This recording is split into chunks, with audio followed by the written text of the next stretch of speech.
Hi, Lou. How's it going? Congratulations on the 3,000 rank. Awesome, awesome.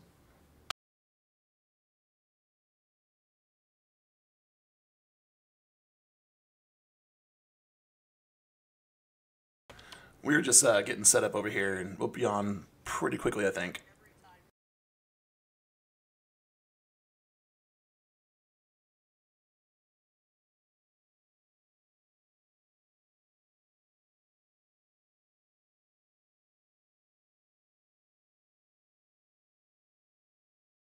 Robbie! How's it going, buddy?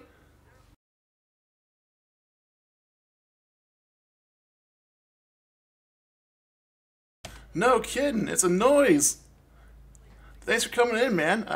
We're just getting set up for our game, and we'll be going to recap here pretty quickly, I think. We miss you too, buddy. We miss you too.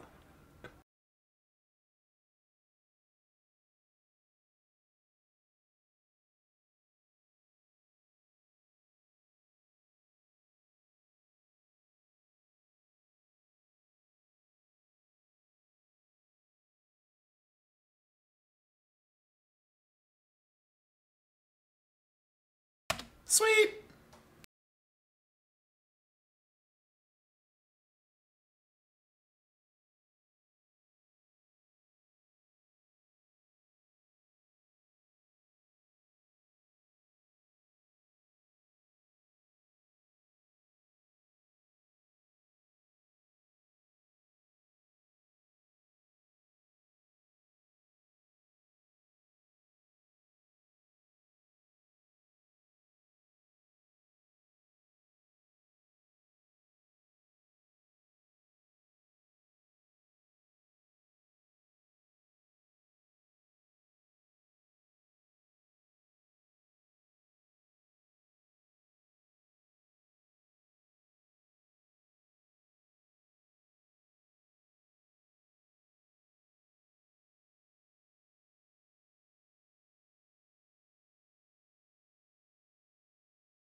Got a rufflet in chat, everyone.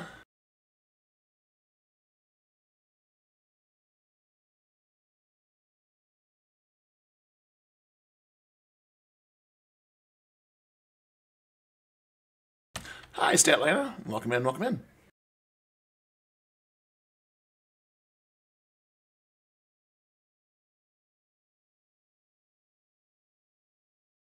Oh, no, you don't have the ball.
Oh, no one caught it.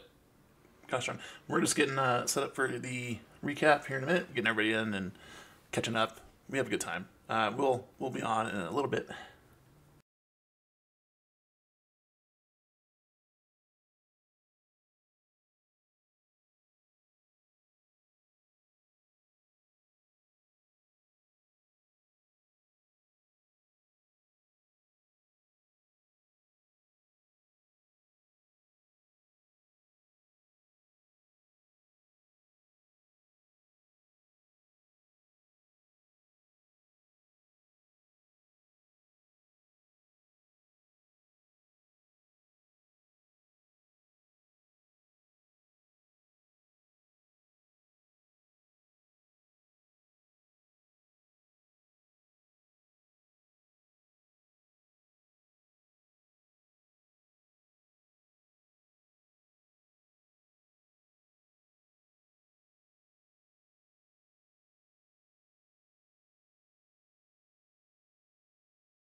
Hi, Kiki.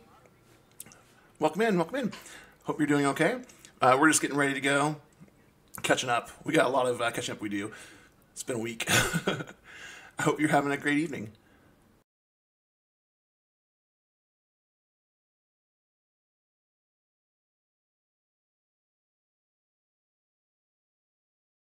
Good, good.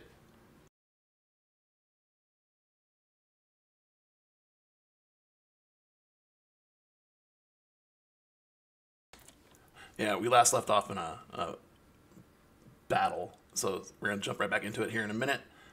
It should be interesting with my cowardly wizard.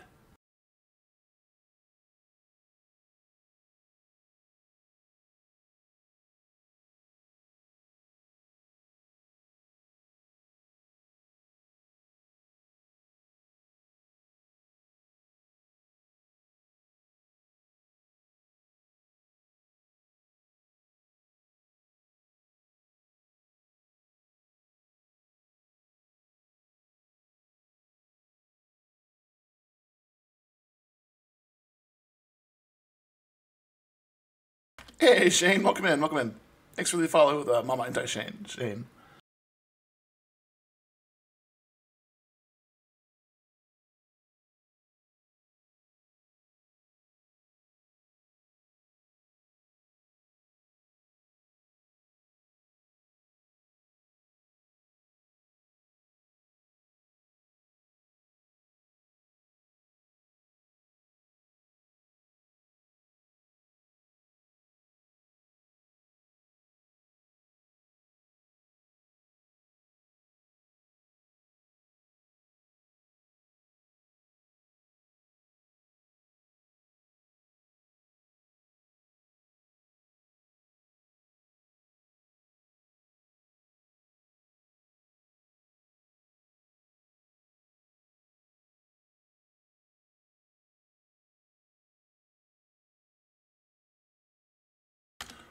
Oh, that won't happen for a while. Maybe late tonight. I'll return your points later. Remind me, or we'll do it later.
Sounds good.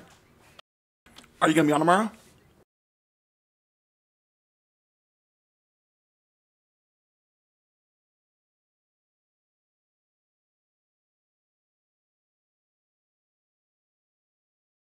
Sweet.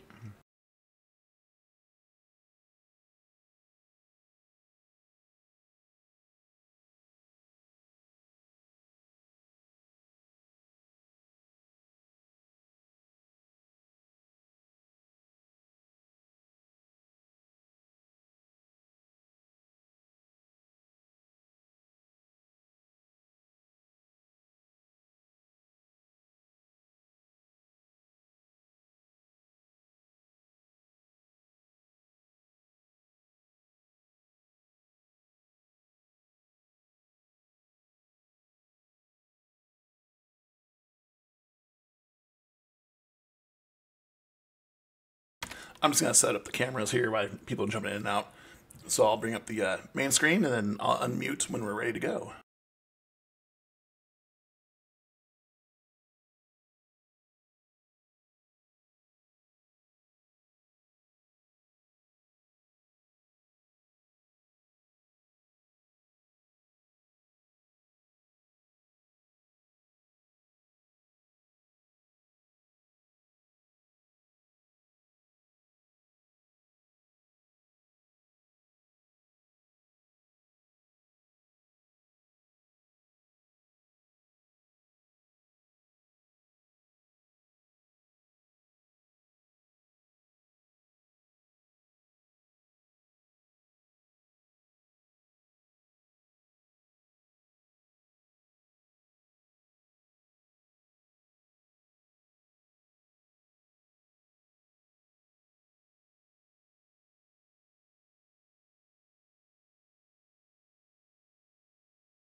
we always do, with a bit of a recap. Here we go, the recap. Previously on D&D. Yes. Previously, we started after a very emotionally impactful moment that Sky sort of went through in the party, consoling her, speaking on the situation and how difficult being in love sometimes can be. We decided afterwards to try to get some rest.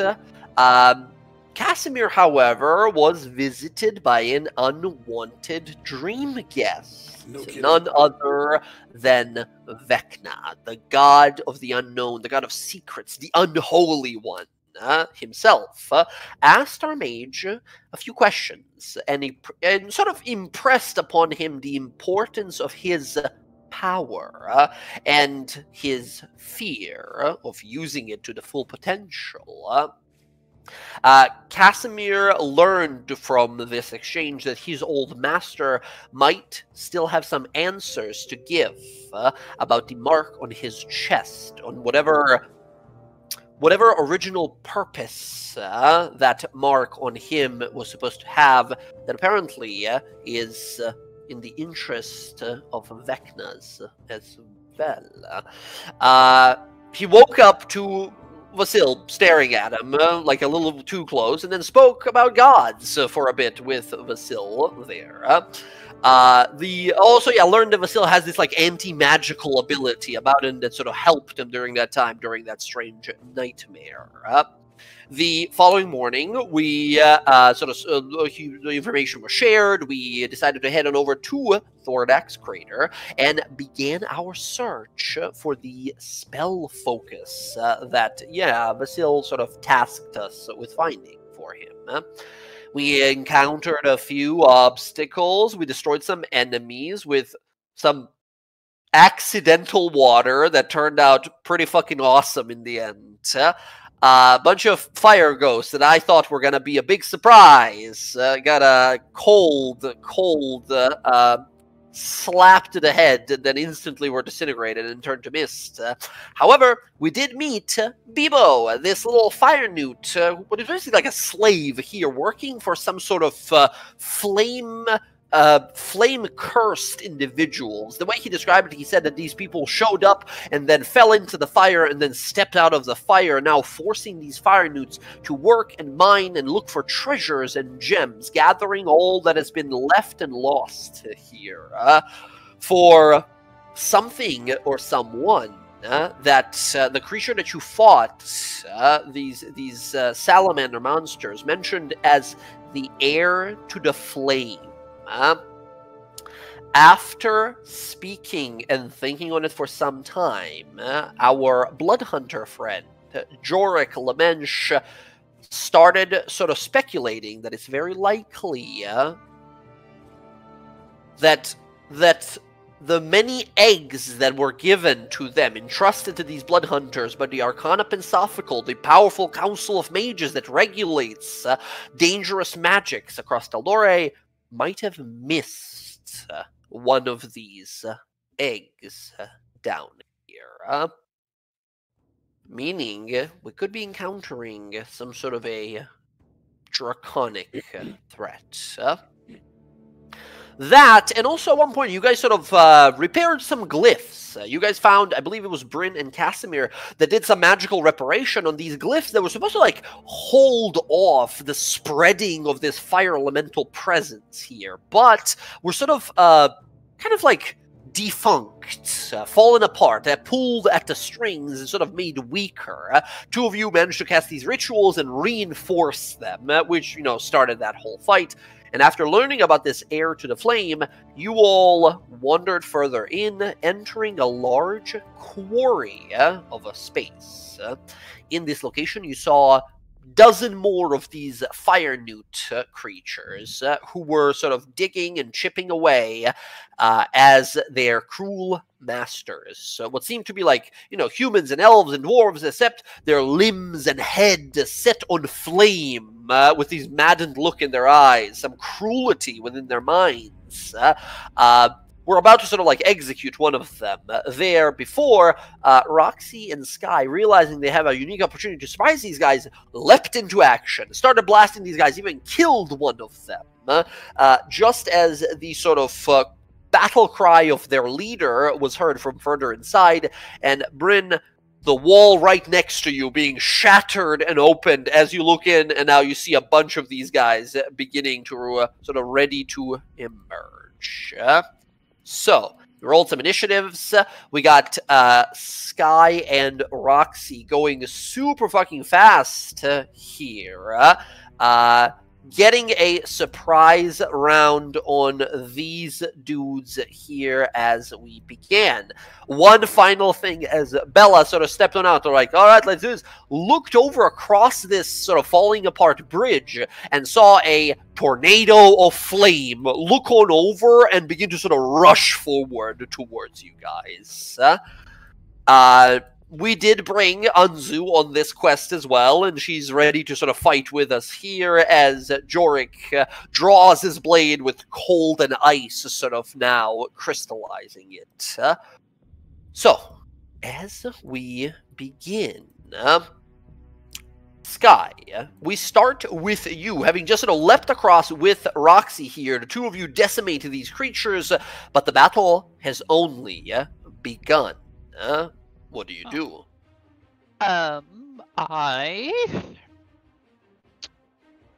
You see this guy in front of you immediately waving his hands, holding his crossbow as the string of the crossbow immediately catches fire.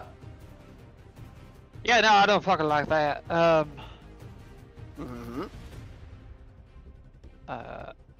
Alec a fucking blam? Ooh, that's a miss, actually, with a 13. He sort of holds his sort of arm out to the side, and you watch this sort of crystalline kind of bronze appearance to his skin harden and deflect the bullet. 24 totally connects, though, for 11 points of damage. Neat. He was bloodied, but he's not dead yet. That's a solid hit, however. So we're going to run up to him. There, okay. On the path. That's much safer, yeah. Yeah, and... Ooh, nope, that's gonna miss. Oh, Nat with a natural one. Alright, blam blam stab as you rush on in. Roxy, we now go to you. Technically, you've had your, like, ambush round. You guys had your, like, little ambush round last time. So technically, this is, like, the second round of combat, right? But I do give you advantage being here in 5 feet in front of him. I don't think you give him advantage. You give give her me a sneak sneak. attack. Yeah. I mean, sneak is good. But, Sneak is good? Yeah, Which I is guess technically an advantage if you think about it. That's fine. Alright. Excellent. Roxy, what you got? I mean, you see these guys up ahead, and then you see a fire tornado rolling our way, yeah? Yeah, she's not gonna worry about the fire tornado. She's like, Bryn got it. Excellent. Yeah, she got a water wall. She'll be alright. I'll go after this guy. Excellent. Go right ahead. He's super injured. That totally hits. Roll that damage. Add the sneak. Oh, nice. 21 easily kills the creature. The arrow lands straight into its chest as it's holding its sort of bloody gunshot wound. As it looks up, the arrow into the heart, it falls down into the molten flame and dies. Do we know that? Did we hear like this wall collapse? Yeah, you heard someone swing like a hammer or something, and then boom, like an explosion, and a bunch of like rubble and stone falling. Yeah. She can't really hide here because everything is really bright. It'd be difficult. Yeah, I'm not gonna move because I don't want to get any closer to whatever this is. But she wants to be in a place where she'll be able to help if here. But she knows there's a lot of people here. Gotcha. Once again, going back and forth on and off the bridge is going to be for you pretty simple acrobatics roll. But keep in mind there is a risk of possibly if you jump and slip. Falling, yeah, right? question with Quip. If he is a bat, can he only give the help action when he is a Quasit? Or can No, he he do it can. as a bat? He can give it in any of his forms. Being a Quasit just allows him to use that like scare move and the poisonous bite that he has and such if he could, right? But Okay, yeah, he can totally help in any form. because I don't want him jumping over this lava and falling into. Yeah. Well, you know, he is immune to fire, I believe, or maybe resistant. I don't remember. One of those two. Huh? Knowing his luck, he'll fall into this fucking lava pit and just. He's resistant. Great. Yeah, he will honestly die, even resistant to lava. If you fall in lava, it's a bad time.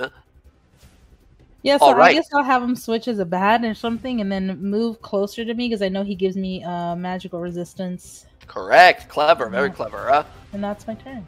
That is going to be you. Very nice. All right, Bryn, it is your turn.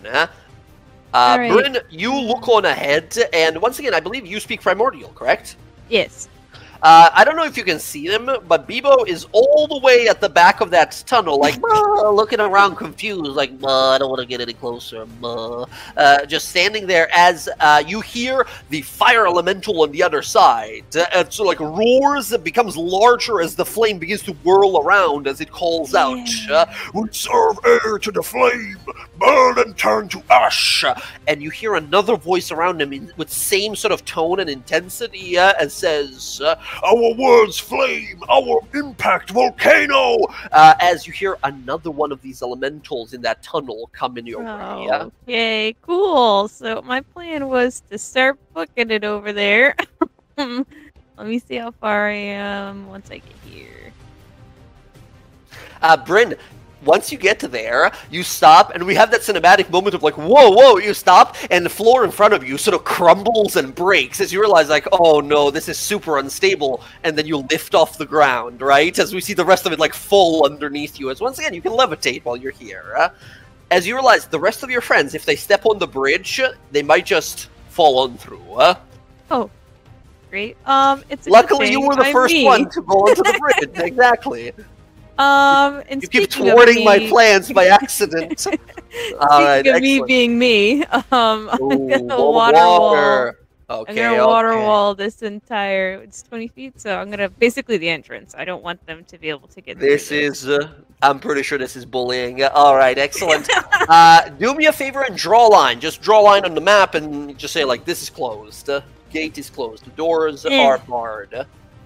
All right, well, that's fine. That works. Excellent. There is a wall of water.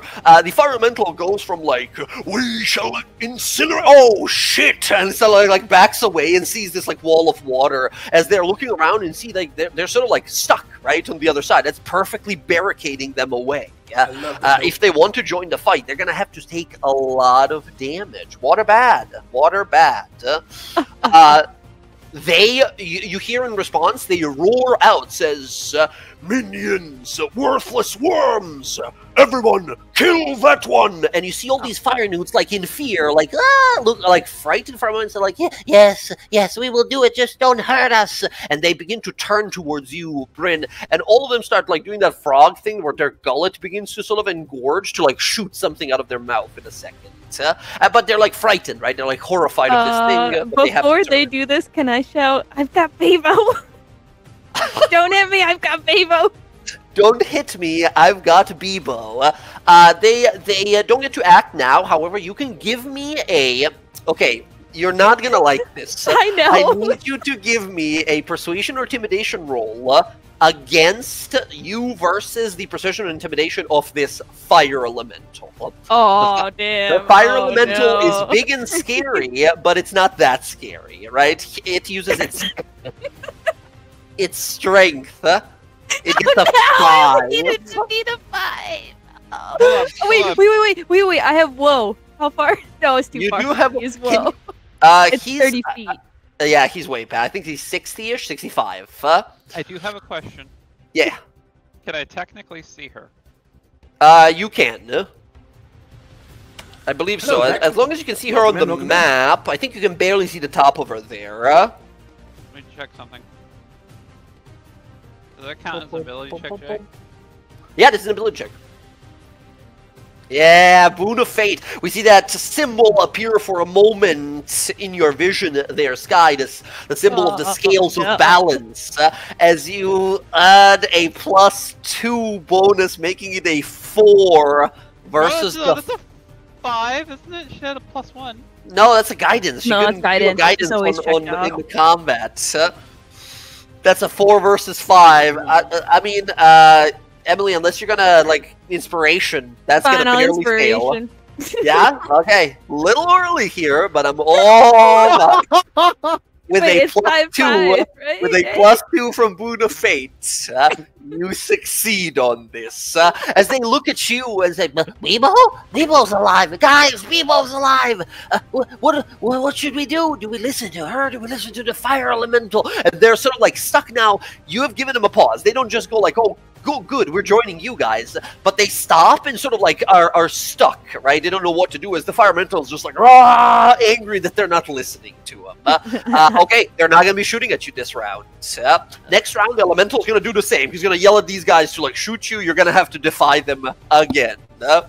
My God. You have a -1. He has a +0 to this, and barely you win. All right. I am not close enough because I still had star form up. Right, 10 minutes. Form. Yeah. Yeah, that's an hour for a wild shape, right? Oh, hour, even better. Yeah. I don't actually know. I think it'll say in your actual ability how long it is. Some are hours, some are 10 minutes. Oh. I'm not 100%. I'll double check. But I'm too far anyways to hit that guy back there. So it's into my turn. Yeah. Alrighty then. Excellent. We go to the flame-cursed soldiers, the arms of Iman, travelers, adventurers, heroes who came down here to claim treasures and destroy evils, and then were burned to a crisp and somehow brought back. They slam their weapons, their hammers and hooks into the ground as they ignite with malevolent flames. They immediately begin to rush on outward here. Bella, this one runs up to you with its 30 feet. This one with his 30 is going to run up to Casimir. This one with 30, oh no, can also reach Casimir. This one over here, Sky, you see a guy turn a corner, run up to you over here. Another guy backs him up. And the last guy, 30 feet, oh, he can't make it fully there. So this last one has to dash. He runs on up like, actually, he's just going to get out of the room. He's going to get over here as these guys like exit these the room wherever they're staying and begin ready to attack. Bella, the one in front of you, will get to make a singular Warhammer attack. Blam! Jesus, that's a 22 for you. Definitely hits. That is 11 bludgeoning, almost max bludgeoning, 1 point of fire. 12 damage to you, Bella. Next up, the one over here, Bryn, pulls out a crossbow and aims at you while your back is turned. Light crossbow attack. Jesus, that's a natural 19 for 24. That'll hit me. Alright, that's 4 piercing, 3 fire, but you know what they're doing. They're trying to knock this spell from you. I need you to give me a con save DC 10 for Waterwall to stay up. Let's go. Waterwall stays, 7 damage. That's all. I don't think you guys have taken your potions yet, have you? Your fire resist? No. Nope. I don't believe so. We're getting into the sort of like, this is probably not the most heated area, but after that bridge up ahead, it might be a good idea. Okay, next up, Casimir. 2 attacks against you as these guys approach. 1 Warhammer, I just don't miss. 21 for you, Casimir. Second one is also a 21. Casimir's got silver barbs, one of those. Silver barbs. All right, let's go with the first one, I guess. Yes. Unless you have a preference. That's a 10 instead. That misses. Let's go. Silvery barbs, you steal his luck and give it to who? We're going to give it to Bryn. Bryn, you have advantage on your next D20 roll you make. Casimir, you take... big damage. 10 bludgeoning, 4 fire. You are a tiefling, you are resistant to fire, so 12 total. Let's go. Awesome. Next up, Sky. The one in front of you rushes up, swings a hammer at you. 22. 22 hits, 4 bludgeoning, 2 fire. So 6 damage total. The two guys in the back over here. Oh, sorry, I didn't mean to force ping.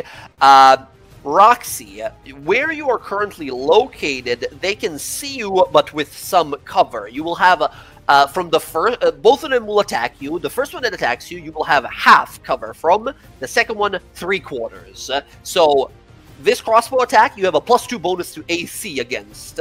That's a 7. Easily misses. Second one is a 3/4, so you have a +5 to your AC against this attack. I don't think that matters. I think 23 will still hit even with a +5. Yeah, it's 22. Alright, that's gonna be, wow, absolute minimum damage. You will take 3 points of damage. As you sort of stick to the wall, you poke your head out for a moment, and this sort of bolt comes through and scratches the edge of your shoulder. Quip immediately said like, mistress, oh god! It's just a freak out. Excellent. That is all of the flame cursed.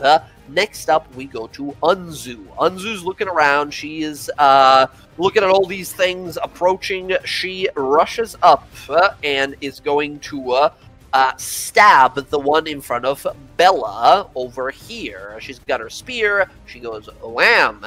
22 for Unzu as well. That is 7 points of damage to the guy in front there. However, as she sort of stabs into him, he kind of roars immediately, and you see there's something about damaging them that makes him more sort of like angry and violent and perhaps stronger.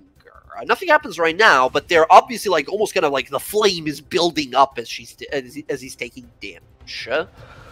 Okay, there we go. Next up, Casimir. Your turn.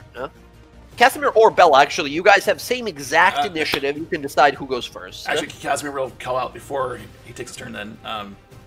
Bella, can you step to the left just a little bit? To the left? Sure, I'll step to the left. Well, hold on. Before you do, right? Who's actually going first? That's a good question. Well, I'll go first if you want me to step So left. Casimir will technically go first, saying that to Bella, and then he will hold his action to cast a spell when she moves. Ah, okay. Gotcha. Okay, you hold an action to cast what? Tidal Wave. Oh, shit. Okay. Incredible. Casimir, you ready in action. Bella, can you move a little to the right or left, he said. Left. Here's the problem, though. If you move, this guy's gonna swing. I'm gonna give him disadvantage because a giant wave impacts him here. Incredible. Tidal Wave. Awesome. Bella, here is a Warhammer attack against you with disadvantage. Nope. 9. Easily misses. A tidal wave, let's see, a 30-foot long, 10-foot wide line. Draw me a tidal wave here, Casimir. Where does it go? So if I measured it correctly, I should be able to start it back here. Oh, sorry, that's not a line. Come on, line. This one. Start it back here. And hit that one. And that one. I think. Let me see. Yes, it's 10 foot wide, but I don't think that'll be a problem. Let me see here. Yeah, if you started there, it's pretty much fine. Let me see if I have like a little thing for it to make it simple. Yeah, I do have a tidal wave, something like that. That's the sort of area I would catch. Let me give you the control of it real fast. How do I turn it? Give me a second. I'll slap it there. There you go. You should be able to control it. At the very top of the token, you'll see a little rotating thing, and you can sort of rotate it and place it however you would like. But yeah, I think of the previous line you did. Yeah, that's pretty much exactly it. There we go. Perfect. It'll catch all 4 of those guys there. Incredible. These are what saves? I want to say strength? Spell save D16 is Dex save. Dexterity. Incredible. We'll start from the top left. Top left. Fail. Right. Fail. One in front of you above. Fail. One in front of you to the bottom. Fail. All of them fail. Roll 48 bludgeoning damage as all of them are knocked prone. Boom. They all hit the ground right away. Nice. That is 19 points of damage to every single one of these guys, and they all hit the deck immediately. Incredible. With 19 points of damage, yeah, all of them are now bloodied from that one massive spell. Awesome. That is your readied spell as Bella, Cass knocks them down. All of them are thanks, advantage to hit now. Amazing. I'll summon the Echo. Bam. Okay. I will Biddies. go here, and I'm going to try to finish off both these guys if I can. So Absolutely. Give me some solid hits. Sorry, I'm adjusting. Here we go. First attack. It's advantage, right? With advantage, yeah, because they're prone. That will hit. Absolutely, that is going to be 11 points damage. That guy dies. You rush on up, stab, gone. You heal 4 hit points. Yes, as you that's feel the enchantment of your weapon. Finally, usually you would kill things when you're at full hit points, but now as you stab with being sort of like burnt and injured, you watch as that like healing energy from the weapon immediately reinvigorates you. Incredible. Finally comes the clutch. Did I get the sense that the cold does more damage still? Not to these guys, necessarily. Yeah. Okay, we'll go for that guy. Go right ahead. Plenty. Boom. That hits as well. That kills as well. You heal 4 more hit points. Let's go. Awesome. Bam, bam.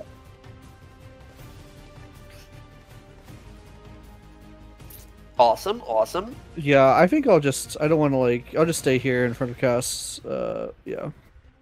Okay. I'll move the Echo up 1 bit. One like this. This guy might get an attack of opportunity if you move. Oh, actually, no. Yeah, no. I'll just keep it there. Okay. Gotcha. Bella, that's you for now. Jorik goes next. He's going to try and finish the job on these guys. He's going to make 2 of his attacks, 1 to the right, 1 to the left. 1 to the right goes... double natural 1. That's not going to connect. He's going to follow up with a 23 for 17 slashing, 1 cold, killing that one to the right of the Echo.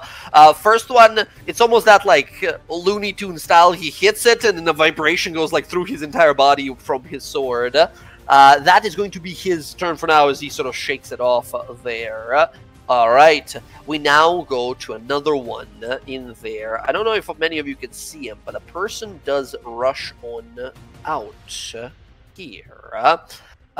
They're gonna go like so first. And I think as an action, yeah, they're going to dash out into the fray here. As they do, only thing they have left is a bonus action, but they do have a special bonus action. They got something called Spur Ally. They point over to one of his own sort of like flame-cursed warriors and says, "You maggot, kill that one!" Pointing over to this prone one to attack Hunter Jorik. He immediately inflicts 2 points of psychic damage to his own guy, and his guy gets to use a reaction to make an attack against Jorik.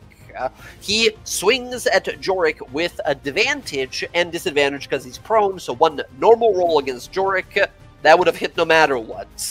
That is going to be 12 points of damage to Jorik. Jorik's a theft guy. He's mostly fine. That's nothing for him. Alright, that's a bonus action from that guy. As he approaches, you guys see this leader-type individual with a 3-headed flaming flail. And that's all of them. Fire Elementals.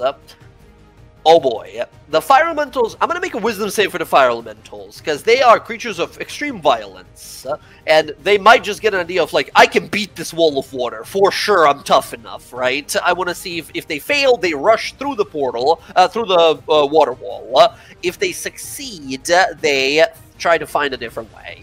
We'll call it a DC 10 here, wisdom roll. Above is good, low is bad for them. Low is bad. The Fire Elemental slams himself into a wall of water. A wave of mist exits on the other side. Once again, we did the math last time. The creature takes 90 damage, 90 cold points of damage, because this Water Elemental has something called water susceptibility.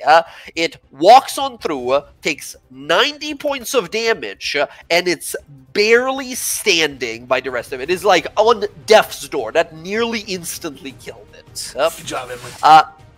The fire elemental sort of like roaring to itself angrily is going to move its full movement. Oh, no. It can't go any more than that. And then it is going to make one. Hey, Sean Wilkman. Let me see. It has its range on this is 30 feet. Yeah, it is going to make a flaming strike against you. It makes this attack as this orb of flame sort of detaches from it and flies to you. That's a 17 to hit against Bryn. I'm gonna. I think that's exactly AC. Yeah, hold on 1 second. I haven't used it in so long, so let me just check something real quick. Okay. I'm gonna use woe on it. Whoa, okay. I think no matter what you roll, right, it's gonna miss because you got a 17 AC. That's good enough. That's all you needed. Good stuff. That will miss instead. I got bad news. He can do The 2 trio. of these. Oh man. Second one, 18. Silvery barbs. Let's go. Casimir with the silvery barbs forcing a reroll. That's a million. That's way more. Good try hit. though. I'm sorry, Bryn.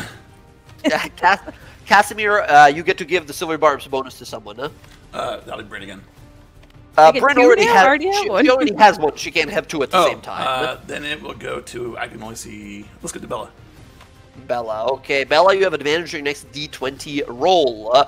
Bryn, you take 12 points of fire damage, and your clothing and body begins to set on fire. Oh, that sucks.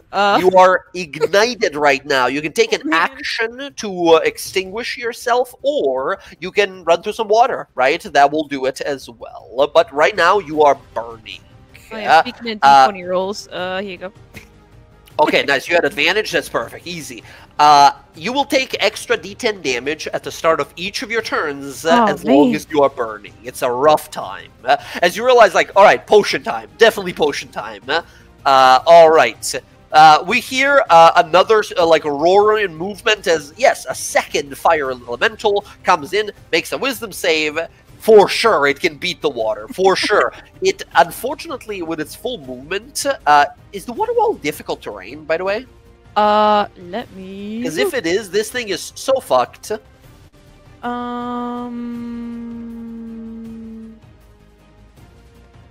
So spells, I don't think it says anything. No, it's just a wall of water. All right, fair enough. Yeah. In which case, if it was, it Oh, would it have is. been It stuck. is difficult terrain. Yep, Oh it's my the God. I was wall gonna space say- is difficult terrain. I was going to say, if it was, it wouldn't have enough movement to move fully, so it ends its turn in the water there.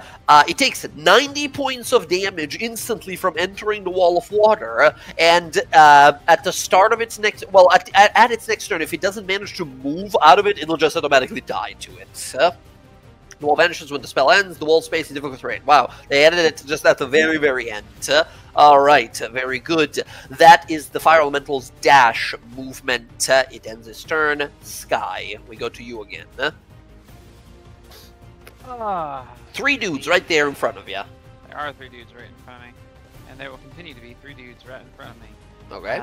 So Sky is going to just back up from him. Hit me, you know you want to. He will absolutely attempt to. He swings his one-handed Warhammer. 22 again. That's a 4 bludgeoning, 1 fire. Minimum damage. Very good. That's fine. And Sky Okay. will move here. And Okay. seeing Bryn is in a little bit of trouble. Perfect. Uh-huh. We're gonna shoot big guy over here. Ooh, go ahead. Let's see. We have 1 grit point to spend. 19. 19 totally hits this elemental.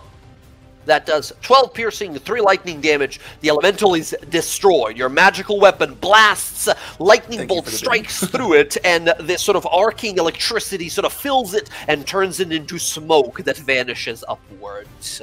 1 gone. Nicely done. You get the point back. I do. I believe, right? On a kill, right? Or is that did on you want- crits only? I don't remember. I think it's only crit. I'll have to go back and double check on the new system. Give it a look. Give it a look. But all right, that's 1. 1 down instantly. What now? You see that the rest of these. Oh yeah, I was gonna say you see these creatures, but you don't speak primordial. They're just like like biting their like nails, freaking out, not sure what to do. I can see that one back there. Sort of. He's in the water. Like, enough to see him, but I think I'll give him half cover because you're shooting through water. That's fine. He is that far away. He's a disadvantage anyway to make a shot because of how far he is. He's, So- yeah, a bit far. You know what? I'm just gonna spin a point of barrage. I made 2 shots at him at disadvantage that way. Absolutely, go ahead. First shot, second shot is a 16.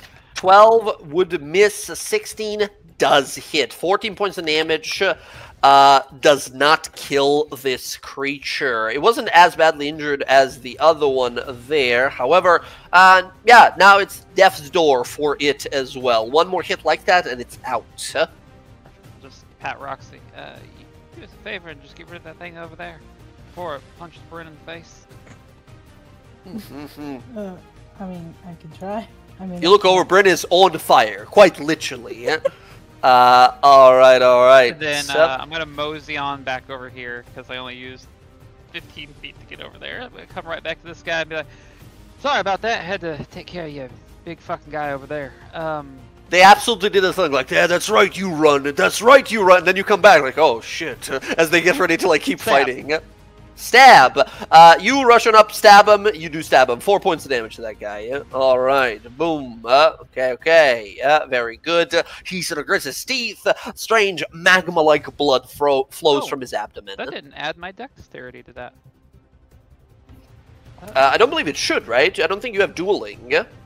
This is a bonus action attack, yeah? That's right. Yeah, I thought at right, least. yeah. I'm pretty sure that's not your gun. That's not your fighting style, right? So, No. all right. Sky, that's gonna be your turn. We go to Roxy next. okay. Roxy, what you got? Okay, so I can shoot that thing. Yes, I believe you can. Once again, it'll have a little bit of cover because of the water there. Shooting arrows through water is kind of difficult. Yeah, Welcome in, I'm bro. going to steady aim. I'm not going to move. I'm going to give him my movement. Excellent. With advantage, then go right ahead. Yeah, with your longbow, you easily have the goddamn. Okay, yeah, you to hit. make sure it's dead, I'm going to... no. We didn't take a short rest. Forget it. I'm not going to use Favorite Foe. I need to save it. He's super injured. You have sneak attack here. It's very likely you kill it. Yeah, 21 damage, more than enough here. The creature is dead. The arrow sinks right through it, and you, being as perceptive as you incredibly are, you look on over and you see a small gem in the very center of its chest. You fire an arrow through it, the gem shatters, the entire tornado flame disappears in the water and melts away. Dead. Nicely done. Awesome.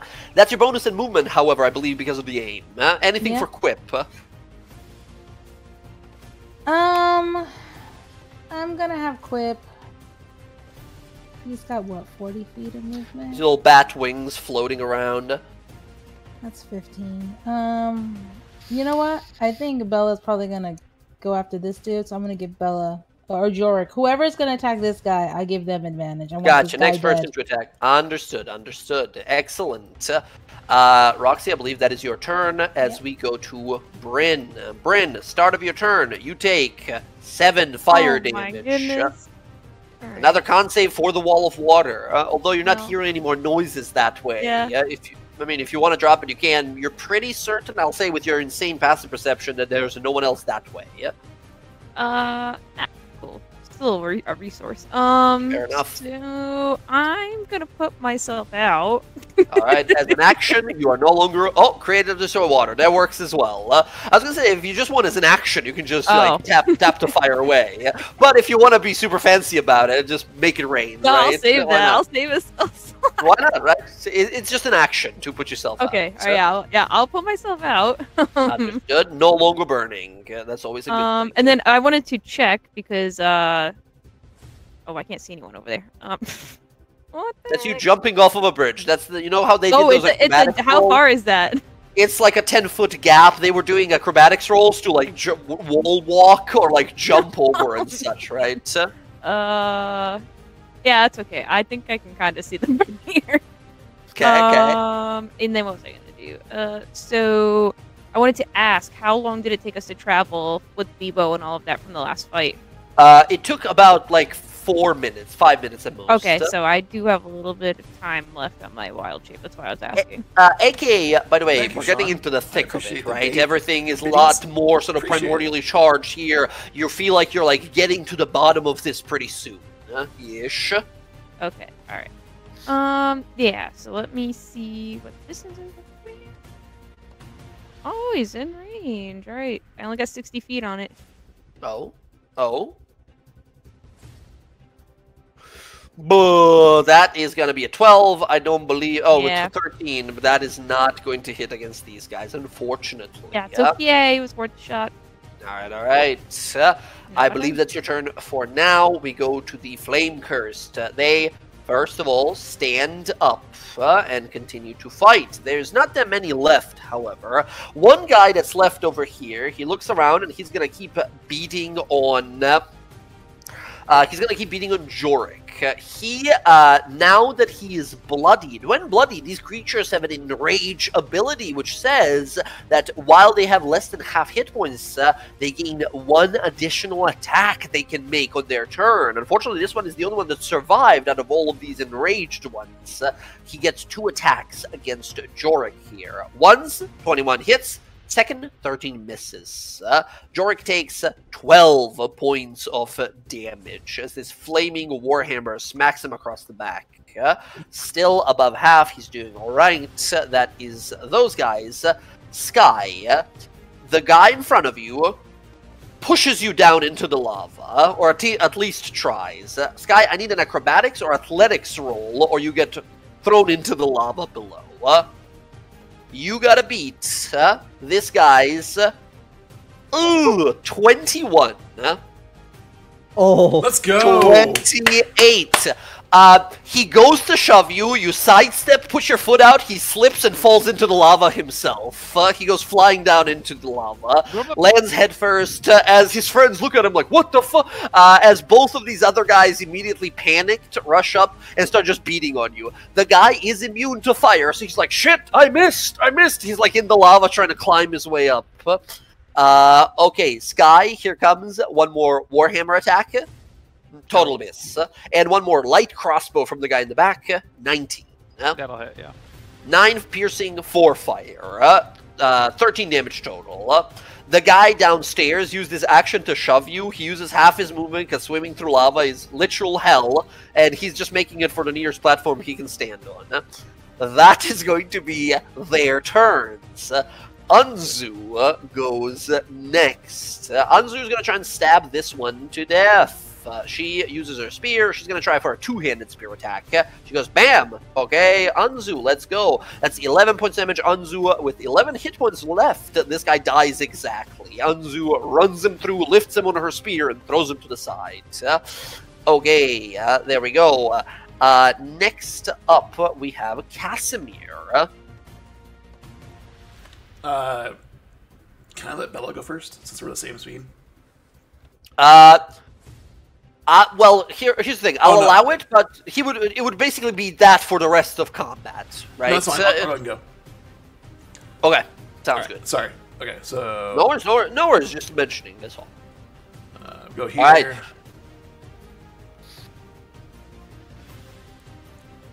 I want to end up right there, so I can see. Excellent. Okay. And then what we got here? Because I haven't seen out here yet. Alright, I can't see There's Sky. a guy swimming in lava. You hear some like fighting and then like gunshots from around the corner to your right. Yeah, I'm pretty sure Bella's got that big guy there. I'm going to go ahead and use my action to cast Prediction on this guy. Prediction. Okay, next attack against that guy adds your intelligence to the attack roll and does bunch of extra damage whatever hits it. All right, excellent. That's your action. Anything else? No, I'm good. Nice and simple. Very good. Bella, it is your turn. Time to clean up over here. You look over at this big guy that just joined. His body is enraptured with flame. Like flame is exiting his like wounds and burning up the area around him. Quip the bat right now is like flying around him, trying to blind him, making these little squeaky noises at him, giving you the help action. You have the advantage if you want to go for him. Man, I already have advantage from Silvery Barbs. I'll allow to say that like Quip readies a help action, so you can use your normal action with the advantage attack, right? And then he'll help you for the second attack as well. Gotcha. Okay. Yeah. Here we go. Attack. Stack it up. Yep, that totally hits. 9 points of damage. Now, here's the thing. You do 9 points of damage.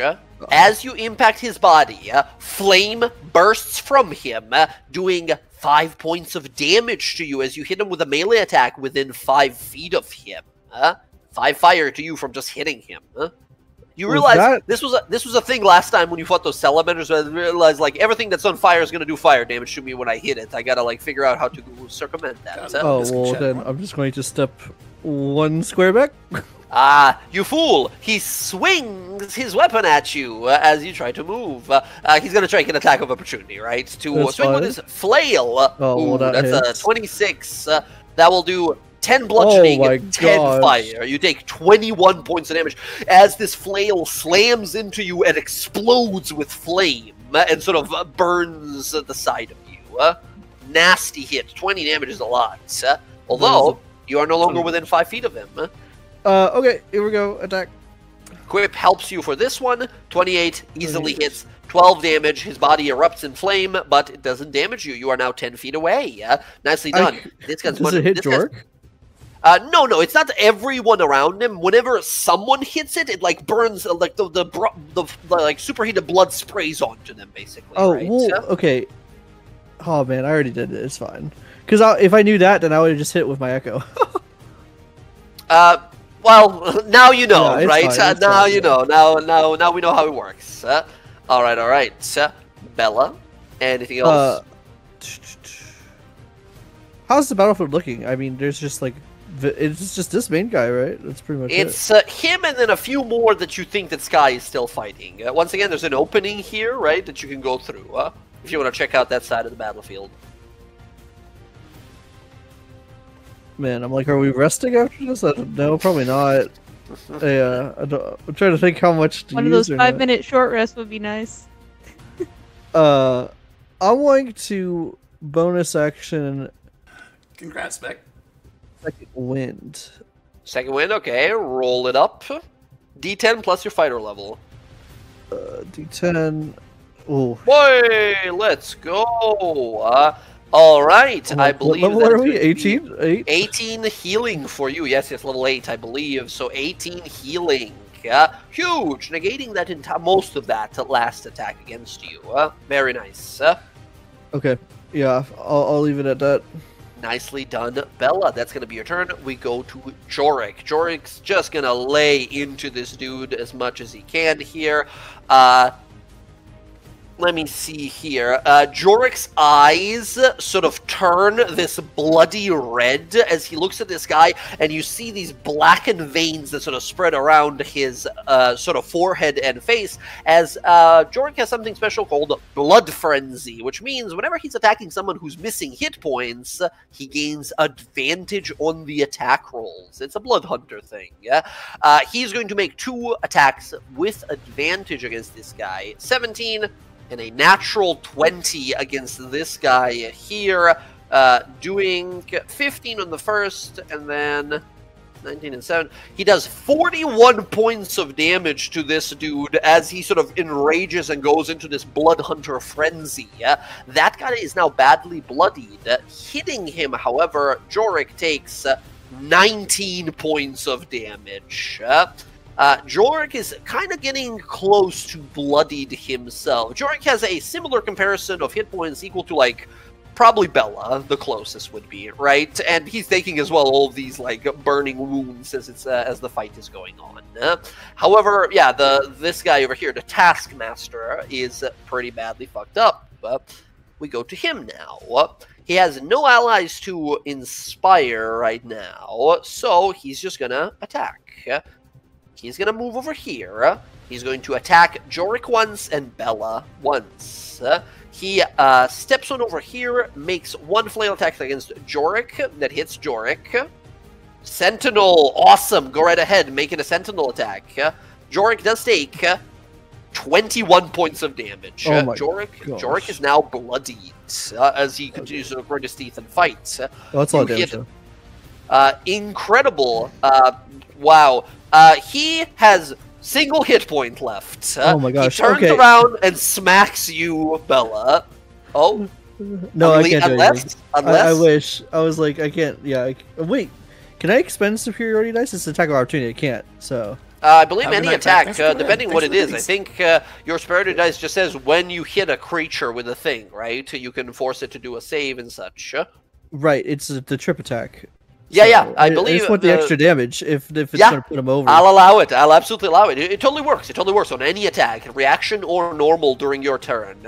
I mean, like I said, he has one hit point no matter what damage you do. As he smacks into Jorik and goes to spin towards you, or maybe even before, how do you kill him? This is like their leader right here that hits for so much damage. As he goes to hit Jorik, I'll like sweep his feet and then stab him through the chest. You slash him, stab him through the chest, his blood sprays you, right? Unfortunately, he's within 5 feet again, so you take 9 points of fire damage from his slain body. As you sort of like trip him, stab him, twist the blade to make sure you just spray the blood all over yourself. As we see Jorik over here, like burn marks, like burned through his clothing and armor. He sort of like wipes some of its blood off of himself and looks to you and nods like, excellent work. Let's finish this. And he sort of turns around to go for the whoever is left. That is the Taskmaster, gone from initiative, dead. The Fire Elementals, removed from initiative, dead. The Fire Newts, at this point, look up to Bryn and, like, give it a look and say in Primordial, like, she's the one, she's the savior, and what? Like, throw their little arms up, celebrating how you murdered these Fire Elementals. They also don't understand that bullets kill people, so they think the wall of water just killed them both. Wow. Excellent. Right, so my it's me. godhood. They have well, you 4 didn't do 90 intelligence. damage. They have 4 intelligence. They do not understand what bullets are. As you sort of as we get rid of them, Sky, you got some dudes here. They're trying to push you off. They're figuring it out, right? Like push them off, and then one of them went flying into the lava. Yeah, it didn't work out so well for him that time. But yeah, we're gonna continue fighting this guy. Keep it up. That's 30. 30 easily hits. This guy wasn't injured before, so that's 12 points of damage to him. Not bloodied yet. That's 19. 19 easily hits. 15 points of damage. Now he is bloodied. Very well into bloodied. And that's 27. That's a 5 more. Still takes damage while bloodied. Doesn't die yet. Still standing. Kind of like the previous one. That's good. Okay, bam, bam, slash across him as he's sort of reeling really badly injured now.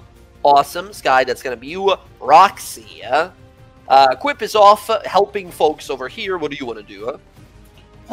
Steady aim, I'll go after this guy. Wait, is this guy just like on fire? He's not on fire. He's made of fire. He's immune to fire damage, right? They're sort of made of fire. He's just like swimming in there? He's just slowly swimming, looking for, like, he's hoping to climb here and maybe to jump onto the bridge from there, right? But he's sort of stuck down there. He's an easy target. And Casimir used a prediction spell against him, which means if he takes damage, he'll take even more damage. And you add my casting spell ability to your hit to hit. If you want to stack a bunch of bonuses against that guy, you could try. Does it look like it's going to take him a while to swim through this?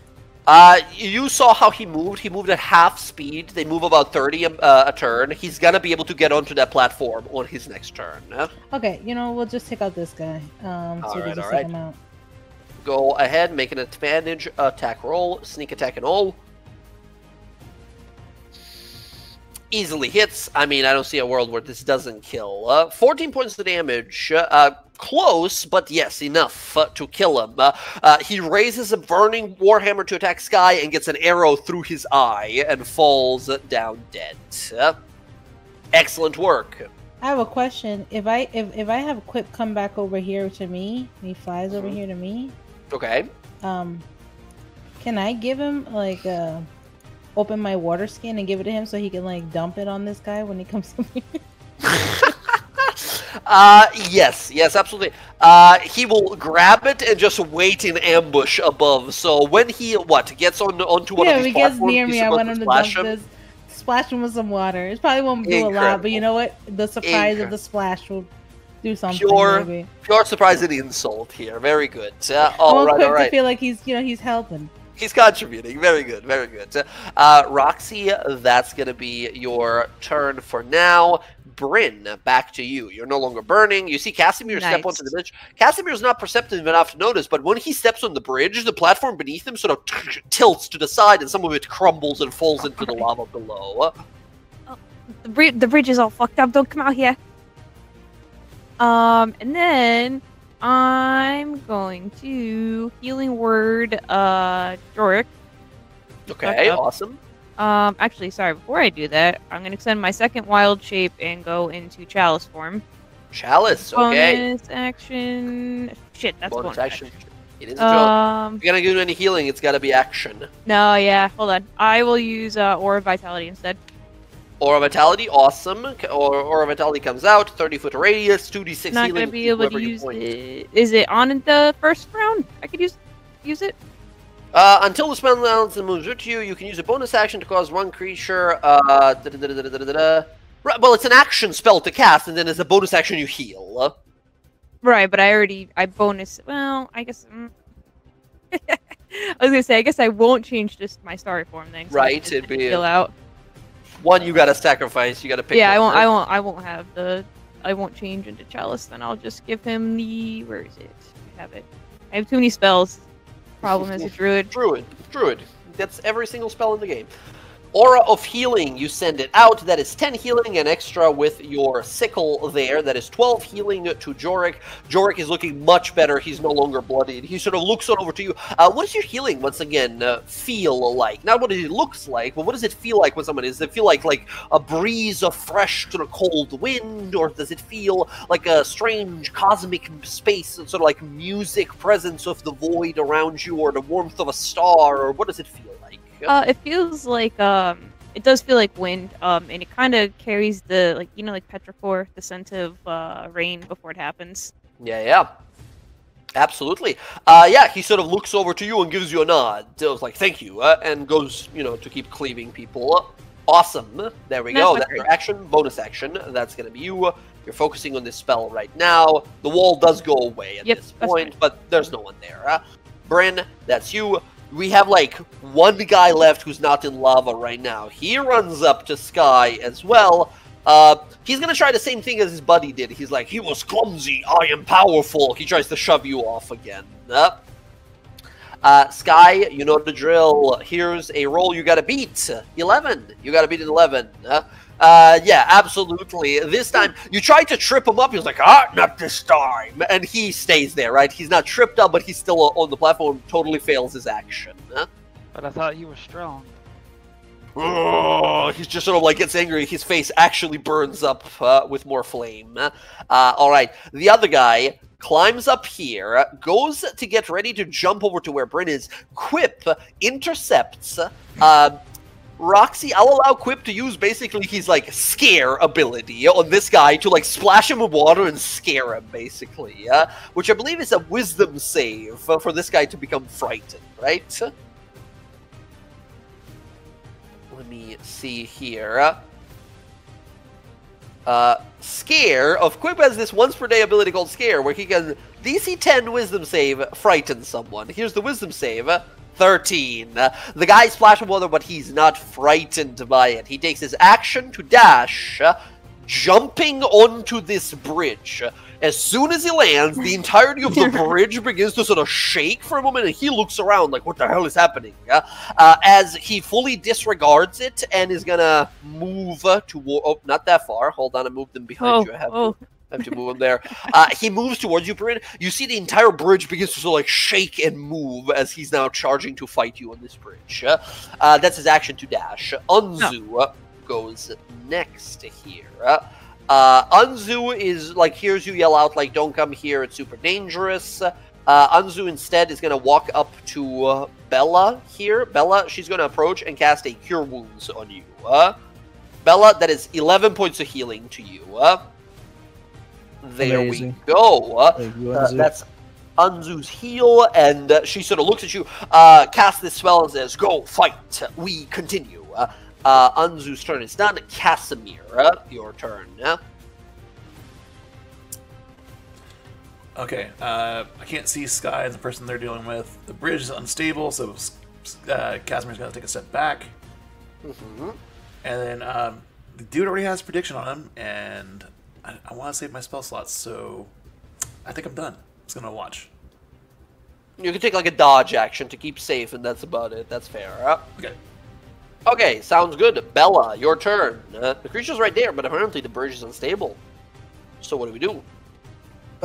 Maybe not unstable for a weightless echo. Exactly. Pretty good. Excellent. Yeah, my echo is just going to get right in its face, I think. Or actually, just well, I'm curious because these guys did not. These guys, you did not see splashing fire. It was okay, only then the I will boss get guy. 5 feet because Excellent. that way I can get the sentinel extra attack if I need it. Clever. I will make sure I'm close enough. Yeah, sitting next to Cass, and then I will Looks take good. my 2 attacks. Two Here we go. attacks go right ahead. 23. Easily hits. That is 9 points of damage. He wasn't that badly injured before he took a little bit of damage, so he's still mostly fine. He's not bloodied. No problem. Here we go again. 1 stab. Oh, chaos. All right. Chaos unleashes. Wait, chaos as your- already happened today. Oh, chaos did happen. Thank you for the reminder. My hair is down to my feet, basically. Oh, okay. Casimir, because of the prediction, you nice double 4s on that first attack would have done the extra 8 points of damage, and then the critical here. Oh yeah, that's right. Your hair grew out like crazy. That's Yeah, right. magical girl That is- transformation. Magical girl. You do 29 points of damage with your critical, cleaving his head from his shoulders. He falls dead. Last one left right now is off fighting the Sky. Bella, anything for you? Anything else? I guess I'm just gonna get in Bonus? front of Casimir. Yeah. I guess. Okay. Sounds good. Yeah, you feel the bridge very much so, like, it's not like shaking or moving or anything, but it's like so brittle that it's crumbling as you step forward. The magma did not help with its sort of stability. Jorik is going to start moving towards where the battle is happening over here. He's going to take a dash action to surround this guy with Sky and stay right there. Sky, it is your turn. He looks over to you. He looks over your shoulder. He sees Jorik sort of emerge there. Your turn. This guy, once again, not like injured at all. This was the archer guy in the back. So, what you got for him? The good old 1-2. 21? 21 easily hits. Oh my god, that damage. You bludgeon, you 13. bloody him instantly. 13 does miss against this guy, unfortunately. And then the 11 will miss too. 11 will also miss, unfortunately. Bam, slash, slash. Not, unfortunately, all hitting, but one that does leaves a gaping wound in his belly. Okay, Sky, I think that's your turn. Yeah. Just getting rid of these guys. Roxy, you're up. Steady aim. I'll shoot the target.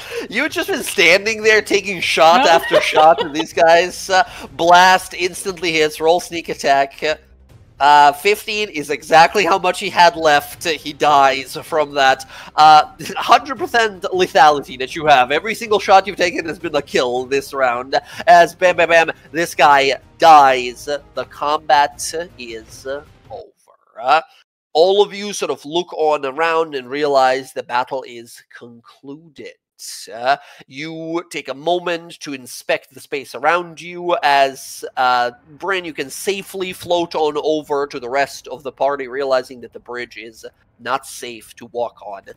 Sky, you see as Jorik sort of looks over sort of like your wounds for a moment, says, kind of to you and Roxy both, says, little reckless, but good initiative on both of you. Well done. These guys didn't know what hit them.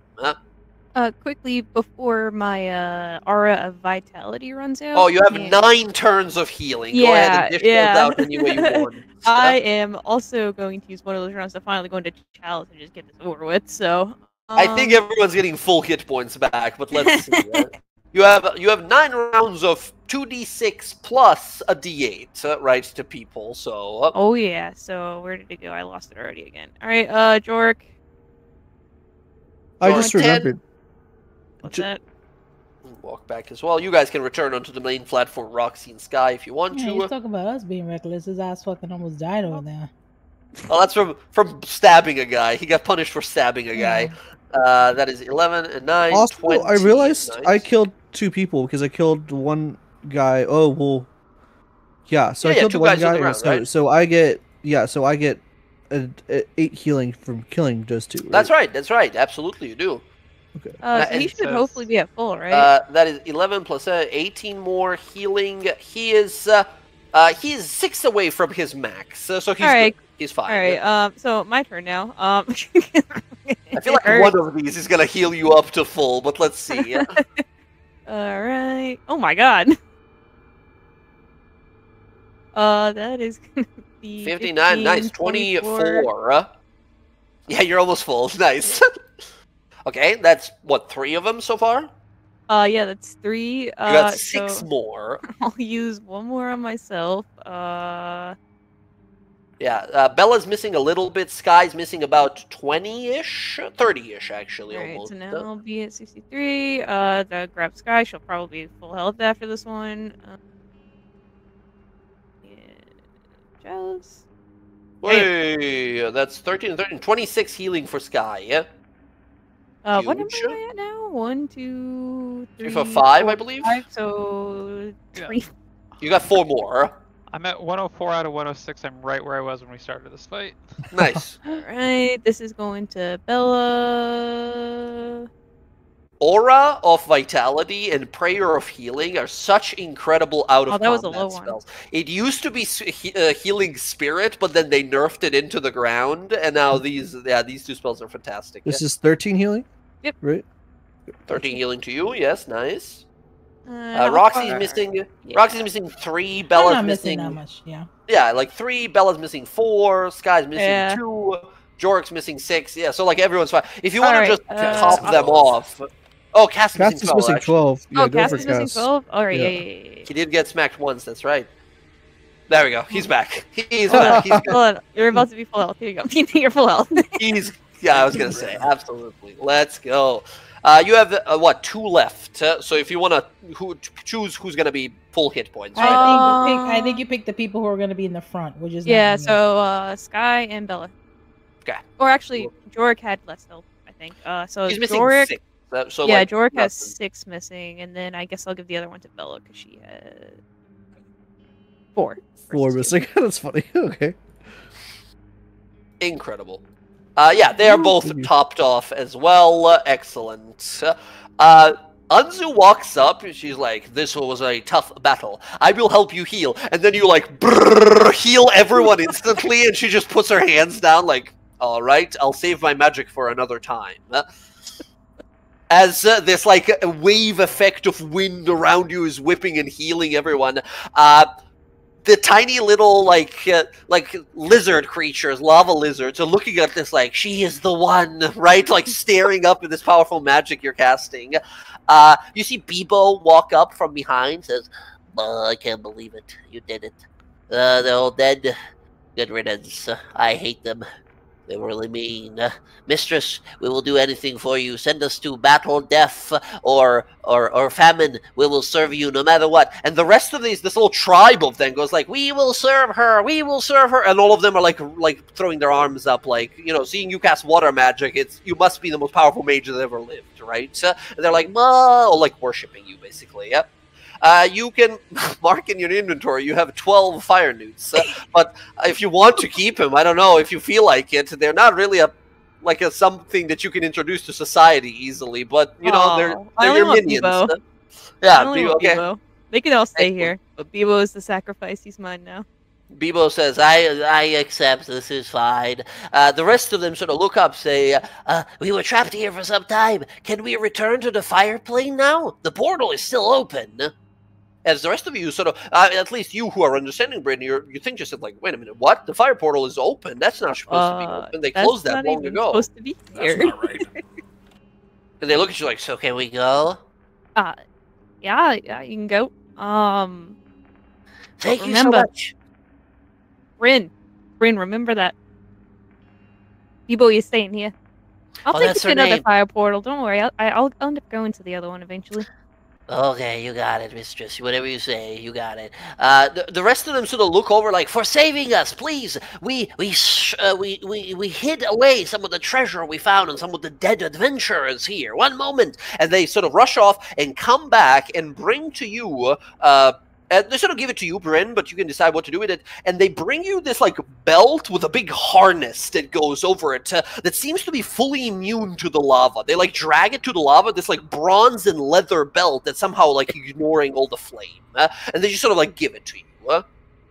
We found this on one of the dead adventurers and hid it for one time when we were hoping to rebel against our dark masters. But they never came to it because they were so much stronger than us. Well, thank you. Yeah, go get through your portal. And I guess one of us could use this. Probably one of the frontliners. Okay, bye. And they all sort of swim off and away. As Bebo says, "All right, well, I guess I stay." What did he give Don't worry, us? Bebo. I won't make Sorry, you fight. I missed it. What was that? What did he give us? I missed it. A belt, some sort of a strange belt with a harness. That apparently they found on one of these adventurers here and sort of hid away. And for you guys saving them here, they sort of gift you this. Wait, you have no idea what it is. You said a belt with a harness? Yeah. Didn't we see one of those in the Glorious Goods, Gilmore's Glorious Goods? I don't think so. Let me take a look at the sales for sale section. There's no... Yeah, I don't see any belt in there. There's pants, there's boots, there's a glove. I thought there was a weird belt in there that we were... I don't believe so. I don't think so, at least. I might be misremembering it. But yeah, you have this like a belt with a harness now. It's a big belt with like a face on it on the belt side. Like a big angry, raging face. You know, the last time that something had a face on it was haunted as shit. That's why we need to... Kind. Who wants a fucking beard? Well, when we sit down for a while, I can identify it. Mm-hmm. This would be a fantastic time for a short rest, perhaps, but be wary. In a place of this intensity of heat, a short rest might cause some exhaustion. You guys willing to take that risk? For wild shapes, yeah. I personally don't need it. I mean, I wouldn't mind it. I get above table. I get my grit back. So yeah, I wouldn't. All I'd get back is superiority dice and second win. I still have action surge and everything. Mm-hmm. Casimir could also like get some spells, but if you guys think you want to like keep going, once again, you're not under any sort of pressure to do this super fast, but staying down here for a longer time will have more and more repercussions because, you know, it's terrible heat. We're made out of skin and flesh. We're not supposed to survive this stuff. So what do you guys think? The risk would be exhaustion. It's a short rest, right? It has benefits, especially for like Bryn, right? For Sky here as well, and Casimir perhaps being able to get some spells back before we can. It would be able to. Casimir would be able to identify the belt and also get all his spell slots back with the rest. Arcane recovery, right? Yeah. I guess if they're doing the short rest, I'm gonna figure out how we can get across this bridge since she said it's breaking. Okay. Absolutely. I don't need it.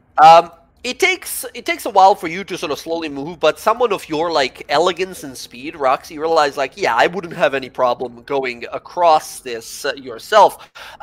Mechanically speaking, anyone who is proficient in acrobatics can cross the bridge without any issues.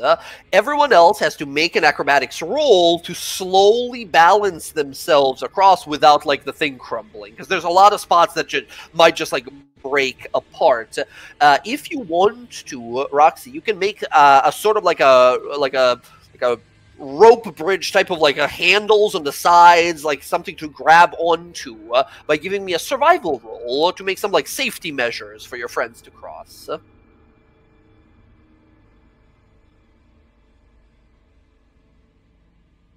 You think it's not the best work you've ever done, right? The rope that you use for it, you realize, begins to burn away quickly. The intensity of the heat is such that anything that you put down that is flammable begins to burn within like a minute or two, right?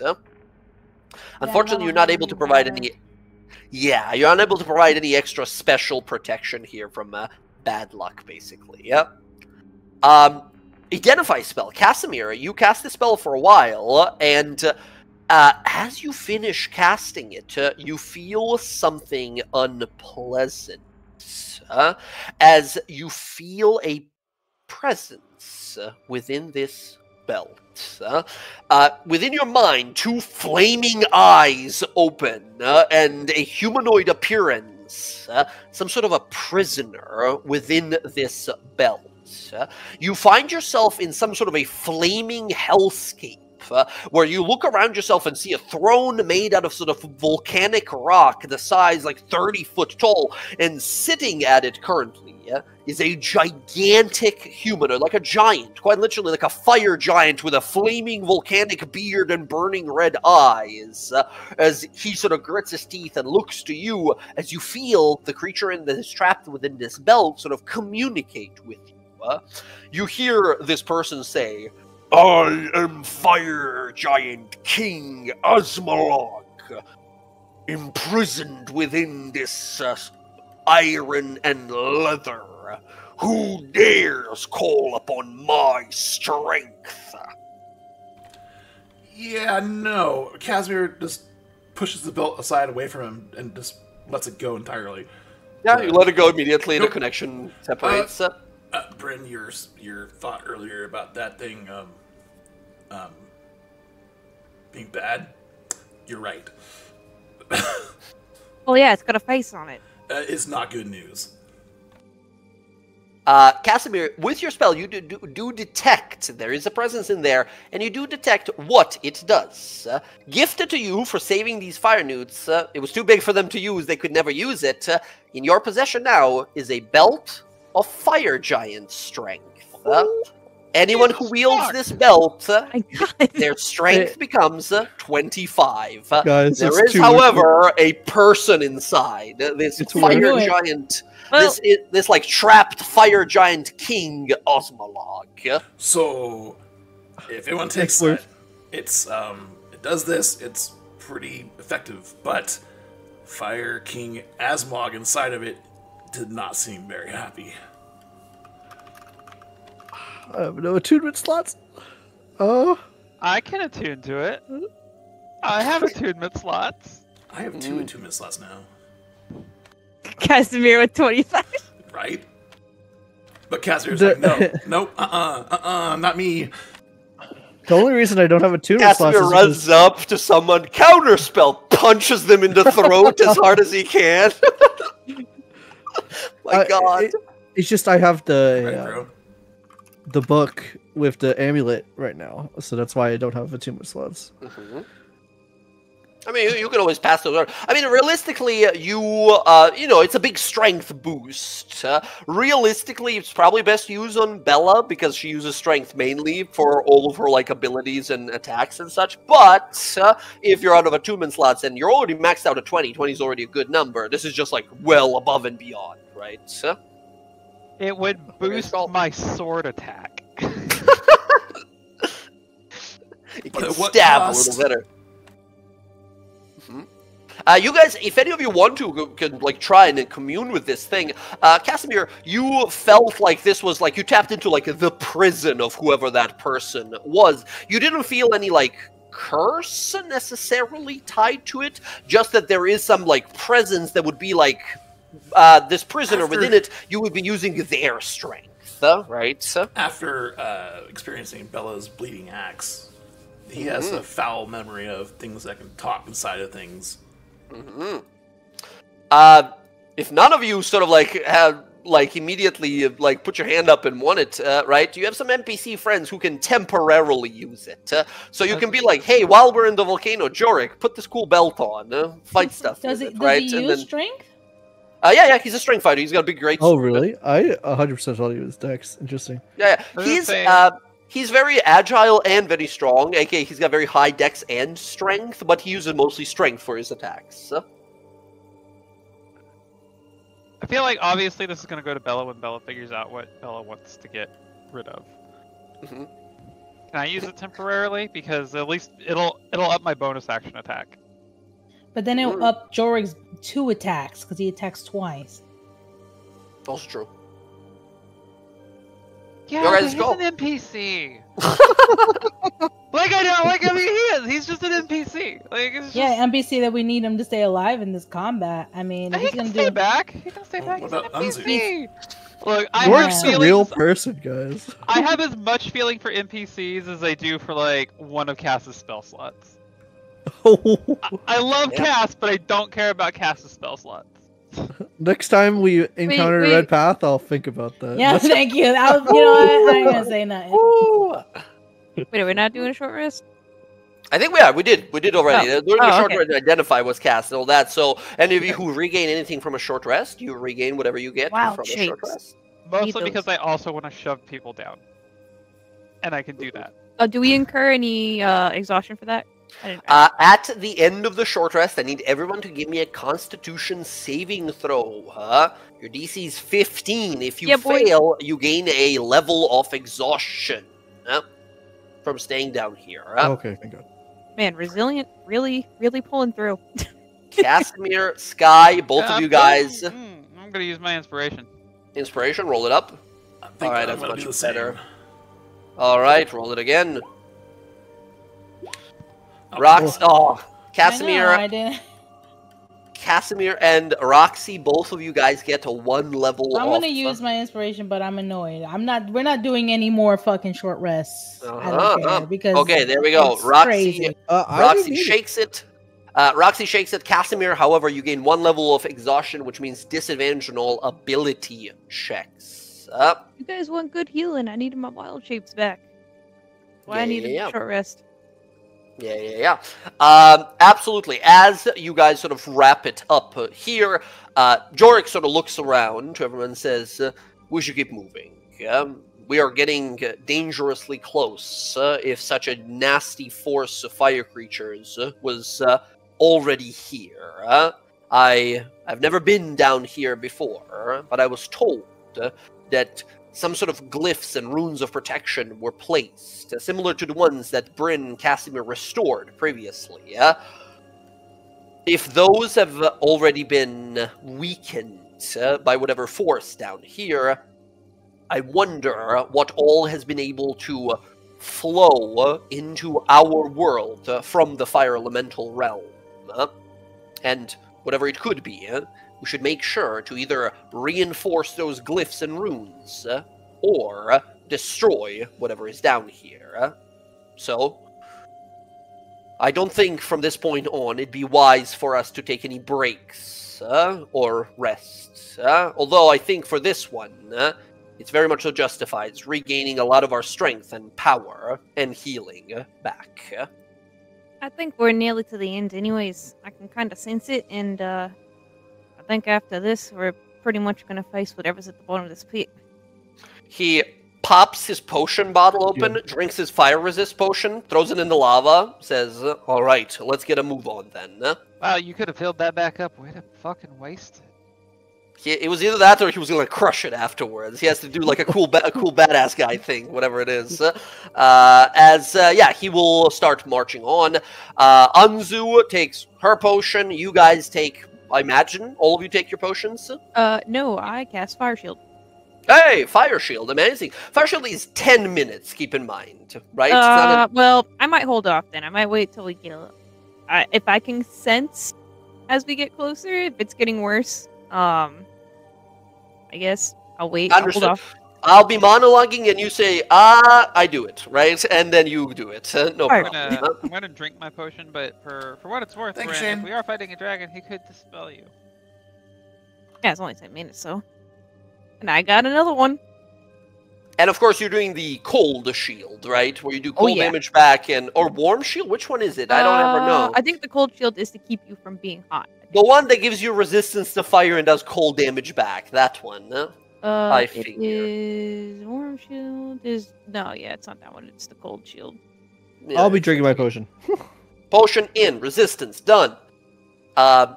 Meanwhile, Bebo puts on the belt. As you guys begin to, get a move on. So, what do you guys say? Do we just throw it onto Sky for now until? Yeah, I'm pretty sure it's gonna be like Bella at some point once she figures out her attunement slots for the moment. Or you can give the pages over because you have the necklace right now, Yeah, the amulet. If you want the belt, you could maybe give Sky the amulet for now, because once again, it's just an action to attune. If Sky's okay holding the pages for now,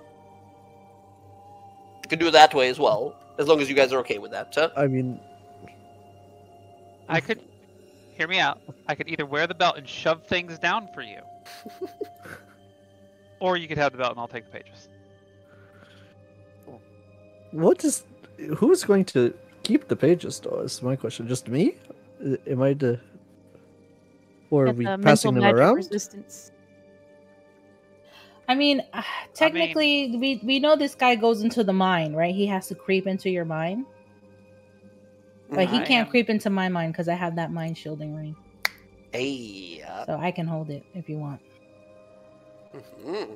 I was wondering if you'd remember. That's a thing. Yeah. I was gonna remember. I just didn't want those creepy fucking pages. Okay. Yeah. I'll take. I mean, it so Bella can have the belt. Can That's you it. Yeah, attune absolutely. to You the can.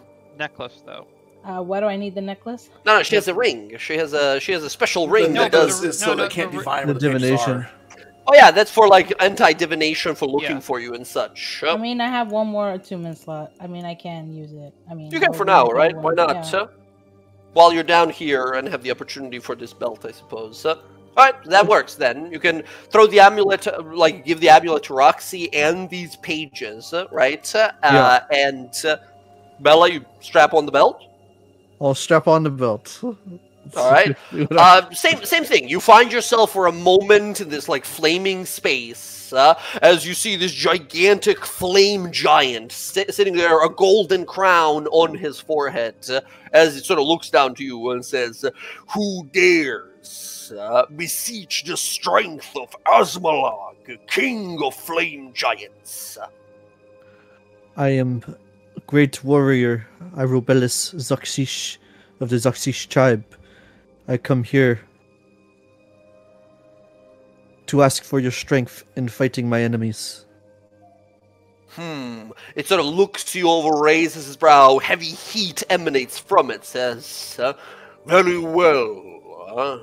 I will allow you my strength if you destroy the one who has slain me and locked me within this prison. His name is Thordak the Cinder King." As you as you he's dead? He died 2 years ago? As this super intense fire giant stares at you. "The foul worm destroyed my home and took my children as slaves. Destroy him and my strength is yours." I am great warrior. I have already destroyed Thordak. He stares at you a little confused. Give me a deception roll. I want here, to. I want to please. like pump my muscles and try to use intimidation. I don't know if that's possible. Dude, Oh boy. I will allow you to use your strength, but not intimidation. I will allow Okay. you just a straight strength roll here, as you're trying to bullshit your way, being like how immaculate and powerful I am. Of course, I killed Thordak. My God. So just strength.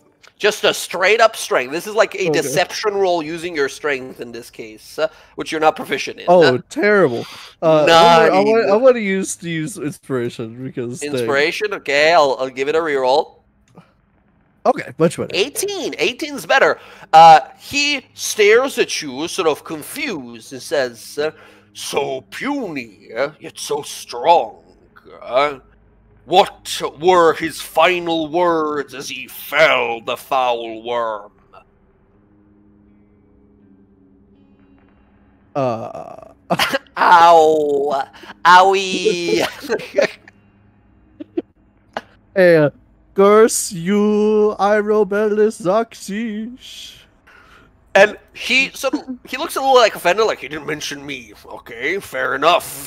Whatever. Very well. My strength is yours. He swings this giant hammer. It like hits your body, but in this like vision space, you blink your eyes open and look around as you feel flaming strength burst from you. You guys watch as Bella's eyes for a moment like turn bright, burning flame as they do as well when the belt, and then it fades as you feel strength beyond mortal strength. Fill your muscles. Zach, change your strength on your character sheet to 25 and add the Belt of Fire Giant strength to your inventory. Okay, this is sick. All right. As you tune to this belt, you realize as the Fire Giant is still like inquisitive, like, is it really possible that you kill? Right? He's still suspicious. He's not fully sold on it, but for now, he's like, very well, strong warrior. I will work with you, right? And he grants you the strength of a Fire Giant. What's his name? I would like to ask for his name. I'll type it out real fast. Oh, I typed it out already above. I'll just copy paste it down here as well. The Fire Giant King Osmolog, apparently slain and entrapped within this belt by Thordak himself long ago. Don't worry, Asmolog. I will prove my strength to you. We are here to slay his kin. He, once again, I think this is just going to become canon, where Bella accidentally offends all giants she runs into, so he's just sort of like, no, that's not my name, you said it wrong, say my name right, come on. And he's just sort of like pissed off for a little bit. But it's comments into my first language. God damn it, as you continues here. The short rest is had, the party continues on, having restored almost fully, Bebo in tow. So, how are we going to cross the bridge? Once again, if you're proficient with acrobatics, you just cross the bridge, right? You can safely maneuver and cross the bridge. You can move yourself to the other side, no problem. Echo Avatar, easily. You send the Echo over, teleport, swap places. You're across. Can I Bryn, just you float across. Yeah, you just float across. Alright, come on, Awesome. Bebo. Bebo takes one step, falls through the bridge, swims through the lava, climbs on the other side, gets on over there. Can I make one point real quick? Mm-hmm. Bella, now that you have this belt, don't complain about my +2 to hit people. yeah. Your +2 bonuses of both of our fighters are kind of bonkers right now. We're even. All right. Good stuff. Okay. Jorik is sort of looking over. Anzu's looking over like, shit, how do I get a class? Vortex Warp. Casimir, once again, Vortex Warp doesn't work on yourself. You can teleport to other people, but not yourself. Huh? Moves him back. We'll send Anzu over. Anzu, okay. Anzu's over instantly. Jorik sort of looks over and says, don't expend too much of your strength on me. I'll manage. He moves across. He was waiting to see how Anzu's going to cross. Jorik is a physical type. He's proficient in acrobatics. He moves across. All right. Roxy, I'm pretty sure you are proficient as well. You can just... I'm waiting for him to go across to see how far he goes, because everyone's over there already. Yeah. Okay, Cass, what are we gonna do about you? Yeah, about that. We're just going to cast Fly. Ooh, fly. Okay, yeah, that's a big, powerful spell. Very good. Excellent. My camera Don't won't want to stay risk my still, disadvantage son on of a bitch. exhaustion. Yeah. Good thinking. Very good thinking. All right, he flies on over. Roxy, you can just walk across, no problem. All the fire newts travel back to whatever portal they are seeking at the moment.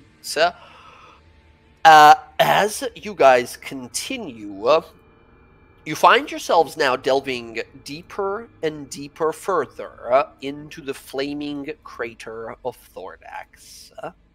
As you turn that corner and continue, it takes you another like 2-3 minutes of travel, and now you all emerge. As you travel through these corridors, the heat begins to. Oh, the camera fell down. That's my chest. Hold on. You know what? I think my camera stand is broken, so I might just have to get off video. It is what it is. All right. So, as you guys sort of continue through the tunnels here, you feel the heat intensify to such a uncomfortable degree that it's only because you have your fire resistance at the moment that you're not sort of like starting to ignite and burn. Right? Bryn, what was the call? Are you drinking that potion, or are you just saving the potion? I gave someone else my potion. I don't have one. No, I'm using Fire Shield. All right, Fire Shield goes up. You are protected from this for the next 10 minutes. As you walk into this next chamber, you feel the temperatures sort of rise even more exponentially here. You see a wide open chamber with lava flowing below, some 50 feet below you, as a strange magical set of devices can be seen ahead. As you guys enter this next chamber, this is what you see. You guys are up north over here. You look on down to see a set of pillars holding strange crystalline objects, chipped and mostly sort of shredded by some sort of violent set of attacks. These strange rubies, one lapis, one jade, and one ruby down here float above the ground a few inches. In the very center, a powerful glyph is placed that is sort of flashing with bright red energy. As you guys enter this chamber, you see 3 creatures in here currently. I'm going to put these guys on the map.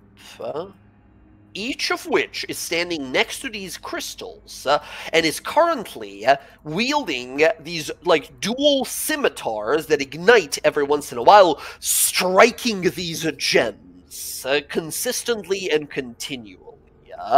As they don't seem to notice your presence at this moment. They look like that. You see these like armored, flaming elemental creatures with intense firepower that can keep bashing and slashing against these gemstones here. You guys sort of look around the chamber. What do you do? That dais in the center, that white one, does it look like there was a gemstone there originally too? Like you are not certain, but as you can kind of see here, looking at the ground, there seems to be a glyph underneath each of these gemstones, but there is no gemstone in the middle that you see. And these creatures are just sort of chipping away. And you can see they're like continually attacking, and there's mostly just sort of sparks flying. They're not really doing any serious damage. However, every few attacks, just like the smallest of cracks will appear, right? As they just continue to slash and carve away.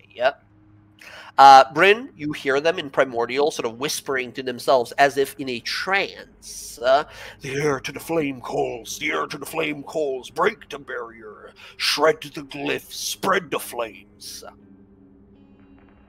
I think they're trying to break the barriers that keep them down here.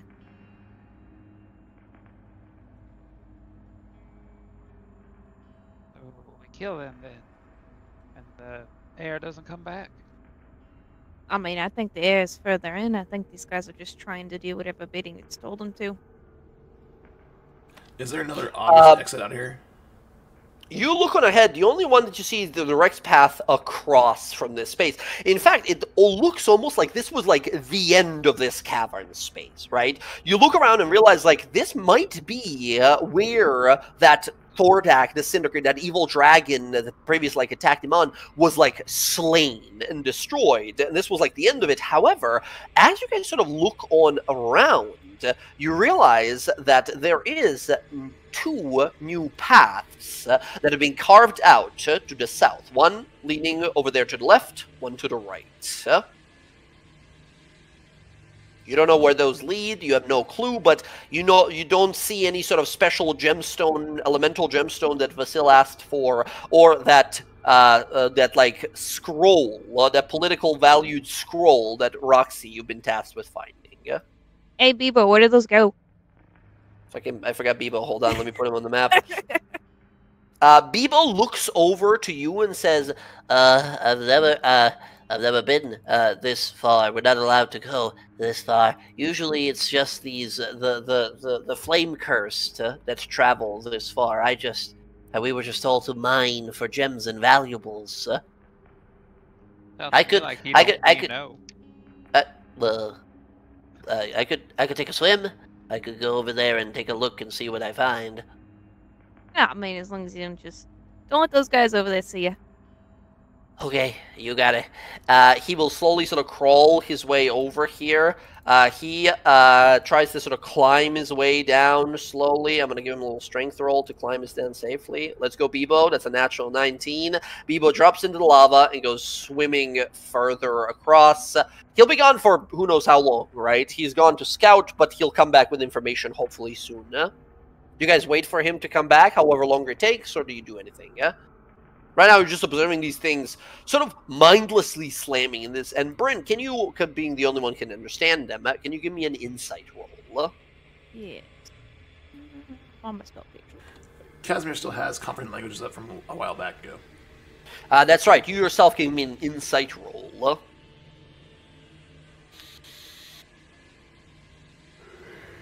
Not that it matters. Okay. Casimir, you're not too familiar with elemental sort of creature behavior. You yourself, Bryn, you look these over, and the way they're sort of repeating this chant like a mantra, you realize they are insane. They have lost their minds. They are just repeating that same phrase of like, the heir to the flame, the heir to the flame, they must be released, they must be unleashed, and they're just like repeating and repeating and repeating. Like, elementals are not usually too complex of creatures, but they are not this simple either. They have gone fully sort of insane. Whatever presence of this heir to the flame is, has driven them fully mad.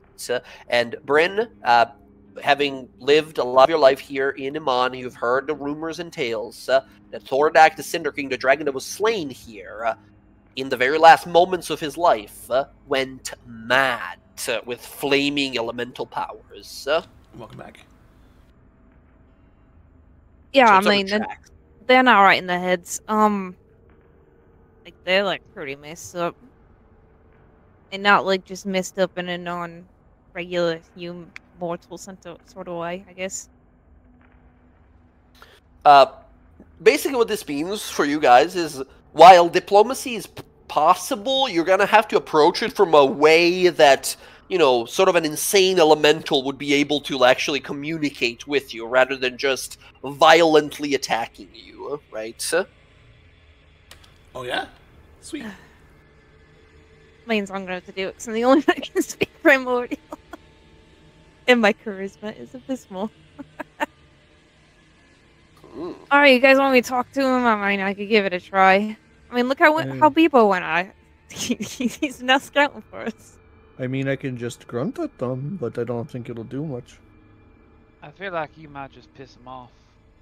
I mean, they're kind of already crazy, so it can only get... not you. Bella grunting. That's what I figured. That's why I wasn't offering. Alright, well... She's gonna, like, walk up. Good luck. You walk up, these things turn and, like, look at you.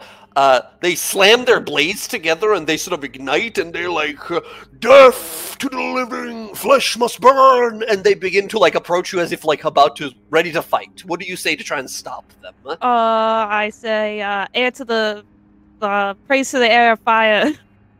Okay. Air flame. It gives them a momentary pause, and you realize, like, whatever I say next is going to be important, right? They stop to sort of look at you, and they're trying to gauge, like, wait a minute. And then I'm going to use, I'm going to produce flame. Oh, okay. You conjure like, some flame in your hand? Yeah, and I'm just like, praise to the air of fire, like, just, like, repeating it, trying to, I don't know, fit in. Okay. You have a fire spell, which is a very good start, and you're speaking their language. This is gonna feel mean, but Bryn, I need you to give me a DC 18 deception roll. Go ahead. And this is only possible because you have a fire spell. Hold on. Do you guidance? Guidance? Well, yeah, if I can. Yeah, because actually, Fire Shield is not concentration, right? So you can totally do this. 19. All of them lower their weapons. They're, hail to the air, to the flame. Welcome, sister. And they turn around. One of them says, help us destroy the gemstones. They hold the air to the flame trapped below. And they keep bashing on the stones, allowing you to approach. All right. He's trapped below? Like, in the lava? Like, where's he trapped? One of them points to the bottom left passageway. Alright. Well, you know what? He's trapped there with all of his father's treasures. And you can't get to him? Like, if you were to leave here to go to him, you can't get to him? We are tasked with freeing him. Destruction, destroying, breaking, burning, igniting, consuming. The cliffs resist us. They fight us. Alright, yeah. You know, I'll figure it out. I will figure out how to break that for you. Don't worry about it. She's gonna turn back around, walk back to everyone. Yeah, so, Thordak, kid or whatever, he's down that passageway. She points.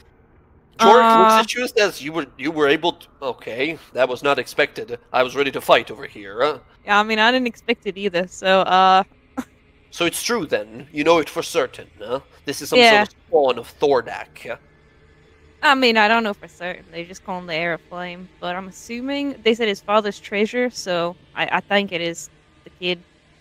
But yeah, he's trapped. These things that they're trying to break are what's containing him down here.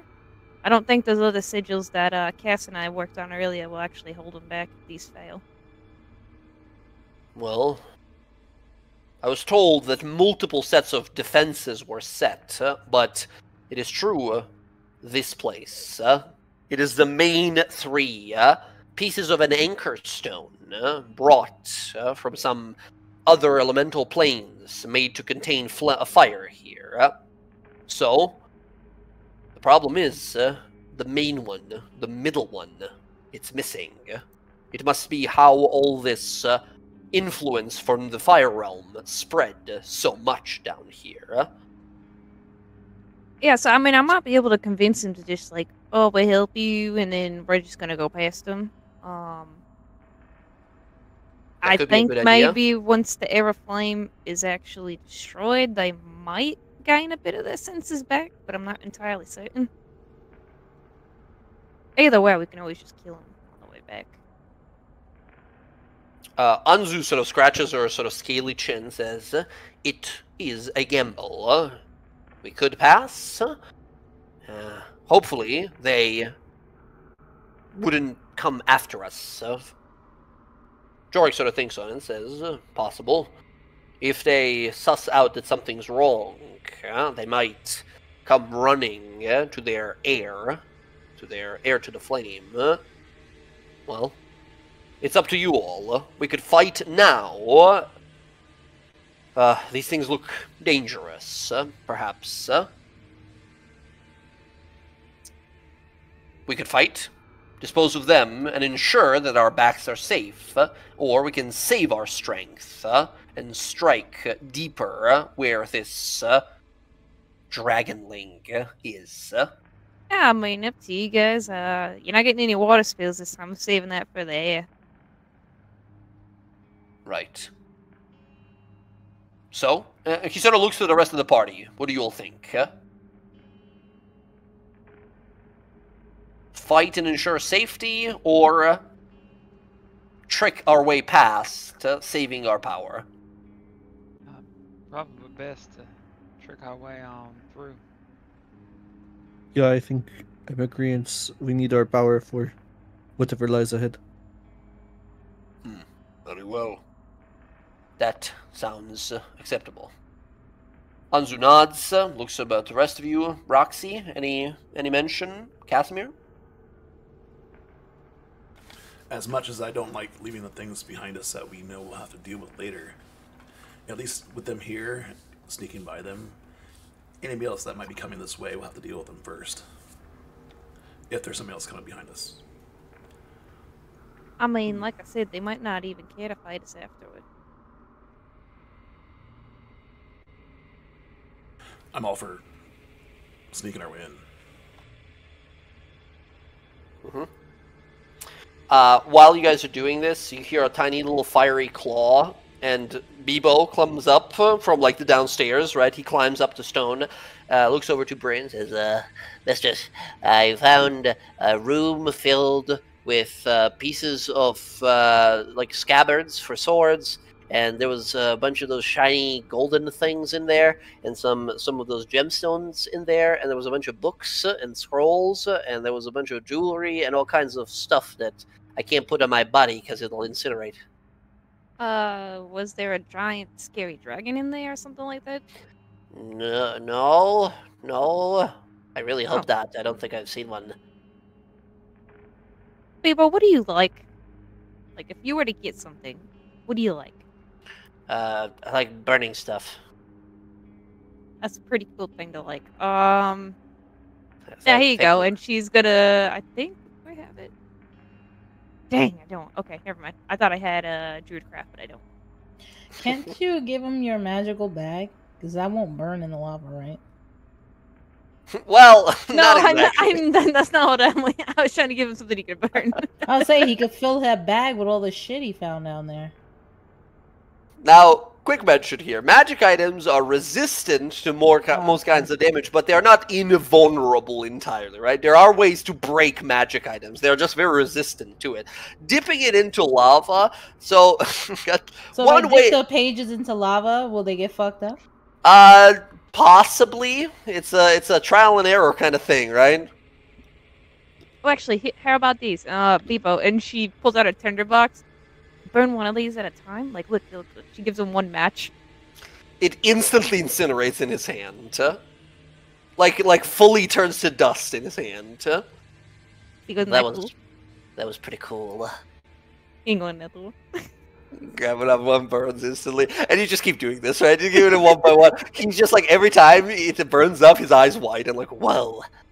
As it keeps burning along there. So you guys realize, yeah, if you wish to trick your way through, there is a area where these creatures have been sort of stacking and gathering all these treasures that they've found for this heir to the flame. And the other path leads to the creature itself. So, what do we do?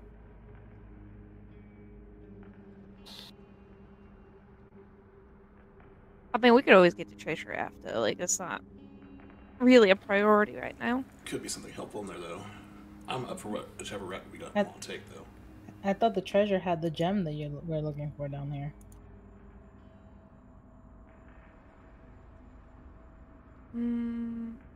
It could. He could also have it with him. We might be on a bit of a time crunch, right? If these guys are going to continue to try and break these things, it might be best if we go after the heir first. Yeah, I mean, you guys only got a potion that lasts so long, too. Yeah. Truth. So let's err on the side of caution. Alright, so are we just walking through this? hate you. Yes. If you want to, Bryn, with the roll that you made before, but like, how do you sell it, right? We know that it's not oblivion, but like, how do you make it actually? Unless you say something like absolutely unbelievable to them, how do you sell it? Like, these people are totally cool to walk by. In Primordial, she's gonna say, "I'm see these people. I'm tricking them. I'm gonna go feed them to the air of flame." They all nod sort of zealously. Yes, yes, more sustenance to the air, more sustenance, kindling to the flame, kindling to the fire, praise be to the air. Praise to the air. And I don't know if you've seen that meme where the girl has sunglasses on upside down, she has broccoli in her hand. She's like, yeah, sports! Amazing. Incredible. Yeah, all of you are allowed to pass, and you will begin to descend deeper into the final, deepest chamber, what was once Thordak's crater. As... Incredible. Just like, I don't know what I'm doing here. As you guys descend, you enter a vast cavern. You skip over multiple streams of dark, molten stone, as it slowly, sort of as if a waterfall, pools and gathers above you and then flows, hitting the ground, sending vast waves of poisonous smoke into the air. Your vision is clouded. That sort of effect of looking into the distance on a extremely hot day, that sort of like distorted mirage effect is everywhere you look. And you swear every time you turn your head, you will hear a snicker or a giggle or a cackle of some sort of a creature nearby, almost playful in nature. As all of you continue this now fully obsidian-made passageway, you enter an area where you find yourself at an edge of a lake of magma. As you sort of stand there, you hear something move ahead. Lava begins to bubble slowly, and a omnipresent voice, the sound of it echoing from every single wall around you, begins to speak to you all. This is where you find yourselves. That's where you guys are. And the voice comes from further ahead. You hear this voice speak. They butchered my father. They stole his treasures. They kidnapped my brothers and sisters. Their eggs destroyed or stolen. Mortals are a plague on this world.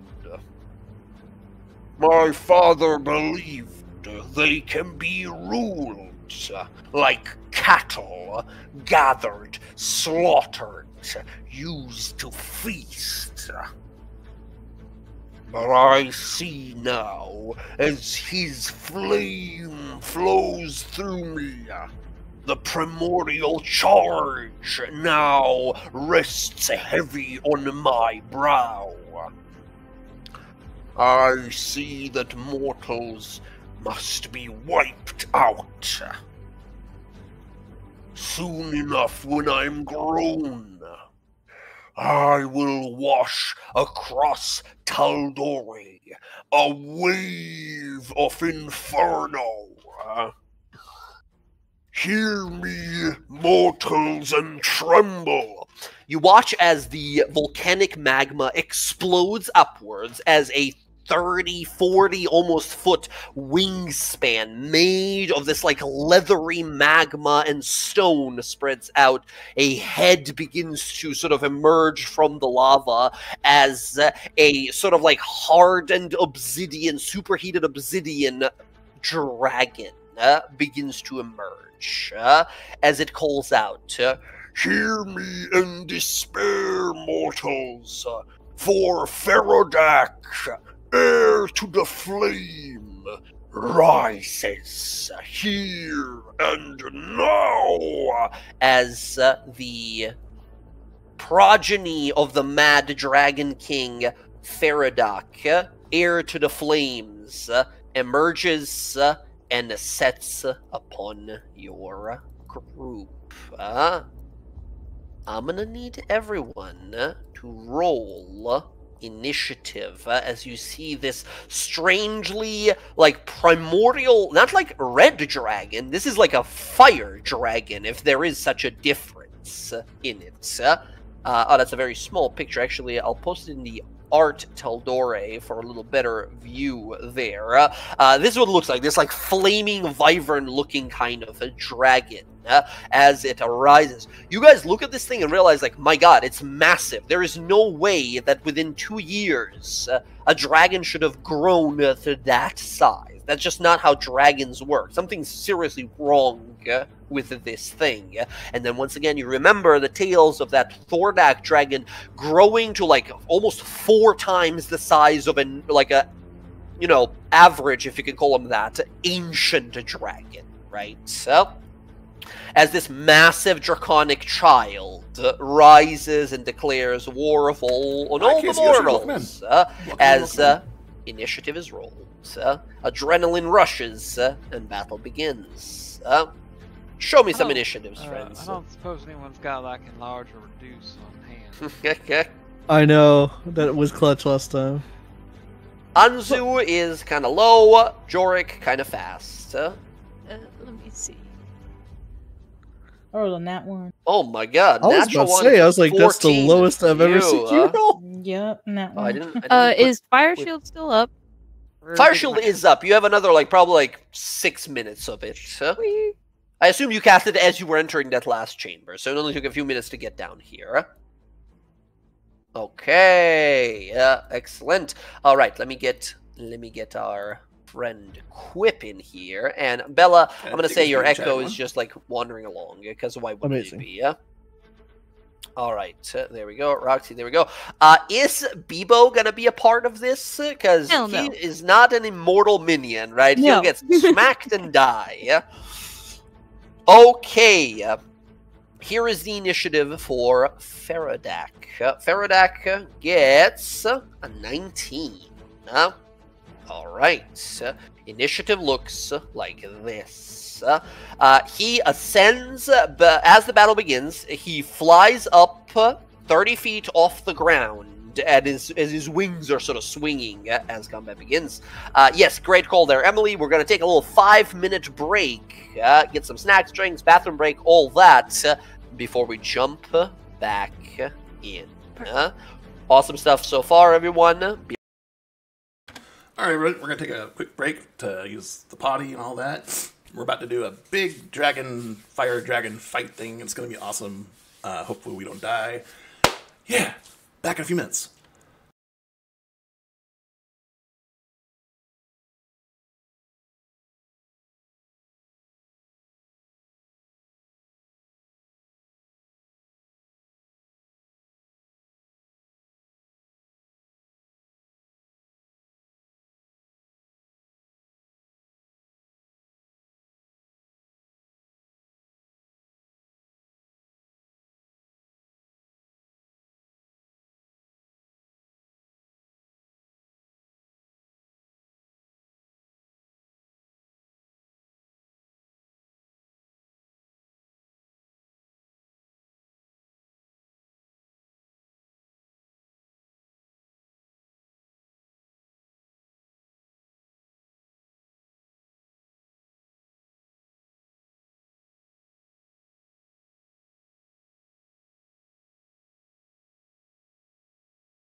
flame, the spawn of Thordak that has grown from one of these primordial eggs long lost down here. Knowing that this is probably going to be some dangerous confrontation, is there any like preparation, ongoing spells, right? Something that lasts longer than like 10 minutes or so, some effects that you wanted to throw on yourself, any preparations of any kind, before I start narrating what happens? Yes. Walking in, can I cast a spell, concentration spell? Well, what spell? How long does it last? It lasts for a minute. It's an Embrace Destiny. Not a minute spell. It has to be like 10 minutes or longer, aka spell, because you wouldn't consciously know when this thing will pop out and something would happen. It's you like casting a spell that you know, like, all right, I'm covered for the next few minutes. I can go in and if it happens. Okay. Gotcha. You remind me, this is just because I've had it in my inventory for literally forever. This is a DM pop quiz.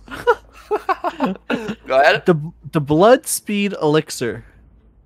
Yeah, you've had that. I think you got that in your session 0. This wasn't Stillman.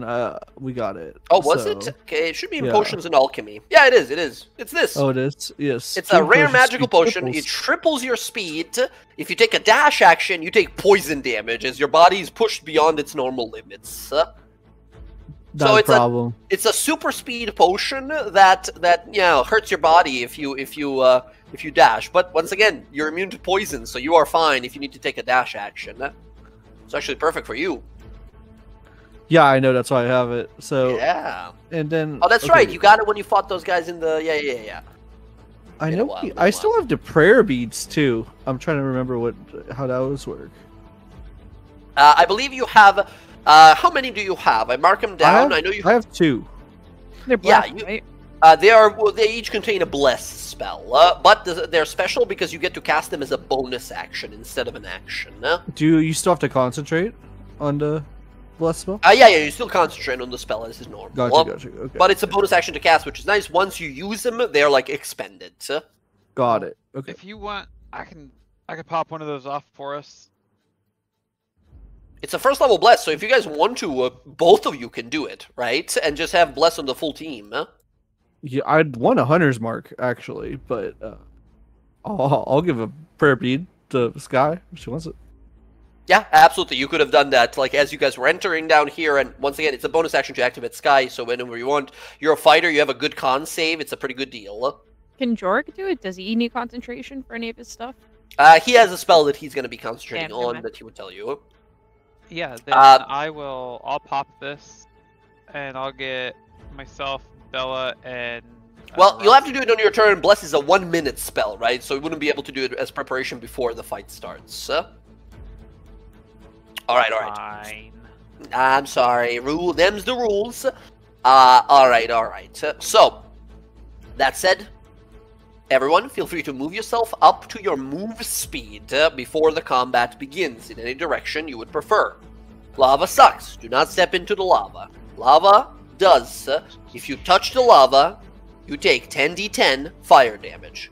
If you are submerged under lava, you take 18d10 fire damage. Do not touch the lava. So... Am I still levitating?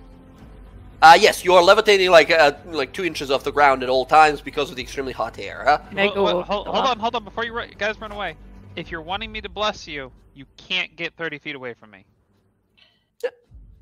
Question: Are these like big holes that if we step near? No, the cracks are fine. The cracks are totally fine. It's the like the big lava streams that you don't want to get pushed into. I only asked that because I had a lava fight and I have good acrobatics, and I thought I could jump over it, and I rolled in that one, and that's no! I had to roll disadvantage on all deck shit for like a month. Yeah. You're fine for the small cracks. The big lava streams are the dangers. Okay. Alright. Anzu is going to move like this. Jorik is going to go straight like this. Does that mean he is 30 feet up? Yeah, the dragon is 30 feet up in the air. I'll always have a little height modifier on him that points how high up he is. Fuck, okay. Alright. Everyone happy with their positions? Alright. Excellent. Everyone's rushing in. Everyone's going straight up ahead. Understood. Let's begin this combat. So, as this dragon flies upwards, instantly his eyes flashing red, Bloodhunter Jorik Lemench rushes forward. He says, "Get ready, everyone. This won't be easy." Immediately, he's going to use his movement to move as much as he can. He runs his own blade across his arm, and then his blood crystallizes into ice that he sort of holds out and shoots out. These shards of ice wrap around Thordak as Jorik... he's got the one spell he can do. He gets to cast it 3 times a day, and it's called Hex. He has a Blood Hunter ability to cast Hex 3 times a day. His Hex sort of wraps around this creature and marks it, making sure that he does more damage whenever he hits. He raises his heavy crossbow and takes a shot. 11 will miss, unfortunately. That is going to be the start of his turn. He gets only one of these attacks for now. He takes a pot shot. Doesn't fully work out. That's his turn. End of his turn. Thordak is going to use a legendary action to move. He gets to move up to his flying speed. Thordak flies over here, still 30 feet in the air. The creature grins as it looks down to you all and says, "Begone! Turn to ashes!" And it unleashes a vast cone of fire. I have to draw a 60-foot fire cone, and then we're going to roll some numbers. The creature unleashes a cone like that. I will need everyone in that cone to give me a dexterity saving throw. The number to beat is 16, or you take 64 points of fire damage. Holy sh! Is it Wait, we're all pushing up though. Is it You magical? are all pushing up. Is it magical? This is most definitely a magical breath weapon. Usual dragons would not have magical breath weapons. This is a primordial fire dragon. Its weapon is considered magical. So I get advantage because of Quip. Yes, you do. I do need Quip to make it as well. He's resistant to the damage, but actually, I don't think, like, even if he succeeds, right? I'll allow if Quip gets a natural 20, he somehow miraculously survives. Otherwise, even at half damage, he's gonna get melted away. But you do get advantage this time. Let's go, Quip. All right, he gives you advantage. 18 is good. That succeeds. Sky, you're good. Casimir, you're good. Bryn, you're good. Give me a roll for Quip here. It's a save or die for. Oh my god! Wow! He sees the flame and sticks his tongue out and opens its mouth and starts like la la la la la la la, eating as much of it as he can. Oh my god! Unzu needs to make a save, dex save. Looking for a 16. Ooh. That's not gonna do it for Unzu there. Unzu has taken her potion. Will take half. All of you guys will take half of the half because you have potions and all of you succeeded on the saves here. So rather than 64, it becomes 32 down to a 16. All of you take 16 points of fire damage. Unzu takes 32. Unzu is badly injured. As the wave of flame hits you, you're like, all right, this was rough, but thanks to the... Wait a minute, something's wrong. You feel your skin begin to sort of almost itch and burn as this vapor begins to rise from your body, as the dragon grins to itself and says, "You have not learned from the might of my father. Very well, let me re-educate you." As you watch these vapors rise from you and then begin to cling onto you again, as you begin to sort of look around like, what is happening? Is anyone here proficient in alchemy tools or herbalism kits? I am now. Yeah. Herbalism kit. Yep. Alchemist. All of you who are proficient realize just now what happened. This is no normal red dragon. This is a primordial flame dragon. And its ability, called Fire Incarnate, has removed your resistance to fire until the end of its next turn. If it recharges that fire attack and hits you again, that just might be game over, right? Your resistance is removed until the end of this thing's next turn. That is its turn. It remains 30 feet in the air. Bella, you watch as your friends disappear in a curtain of flame, and then miraculously they stand there. You're most surprised that Quip is still there, but everyone is still standing. Bella, you feel the belt around your waist, its eyes glow, and you hear a voice in your mind of this giant king that says, Mortal, the heir to the fireworm lives still. Let us concave its skull until it is no more. I promise great power if you do as I ask. Let us rip the wings from its very back. And you hear this giant begin to scream and then yell, and you realize he's doing sort of like, oh man, what is it? What are those just like those battle trance dances they do? The Samoan. The Haka? The Haka? Yeah, Yes. the Haka. He basically starts doing that, like slamming his feet and dancing and slamming himself on the body, right? As you feel this basically metal rock jam begins to play in your mind as he's hyping you up to go and kill this thing. All right, do your thing, Bella. It's terrible though because he's 30 feet in the air. He's 30 feet in the air. What do you do? Casimir, right away, technically if you wanted to, your fly spell would have another, 2 minutes on it that you casted when you flew across, because fly spell is 10 minutes. If you wanted to keep it up still, I would need a concentration check to keep it up. Oh, no, I have other plans. He's going to drop it. Okay, gotcha, fair enough. Bella, do your thing.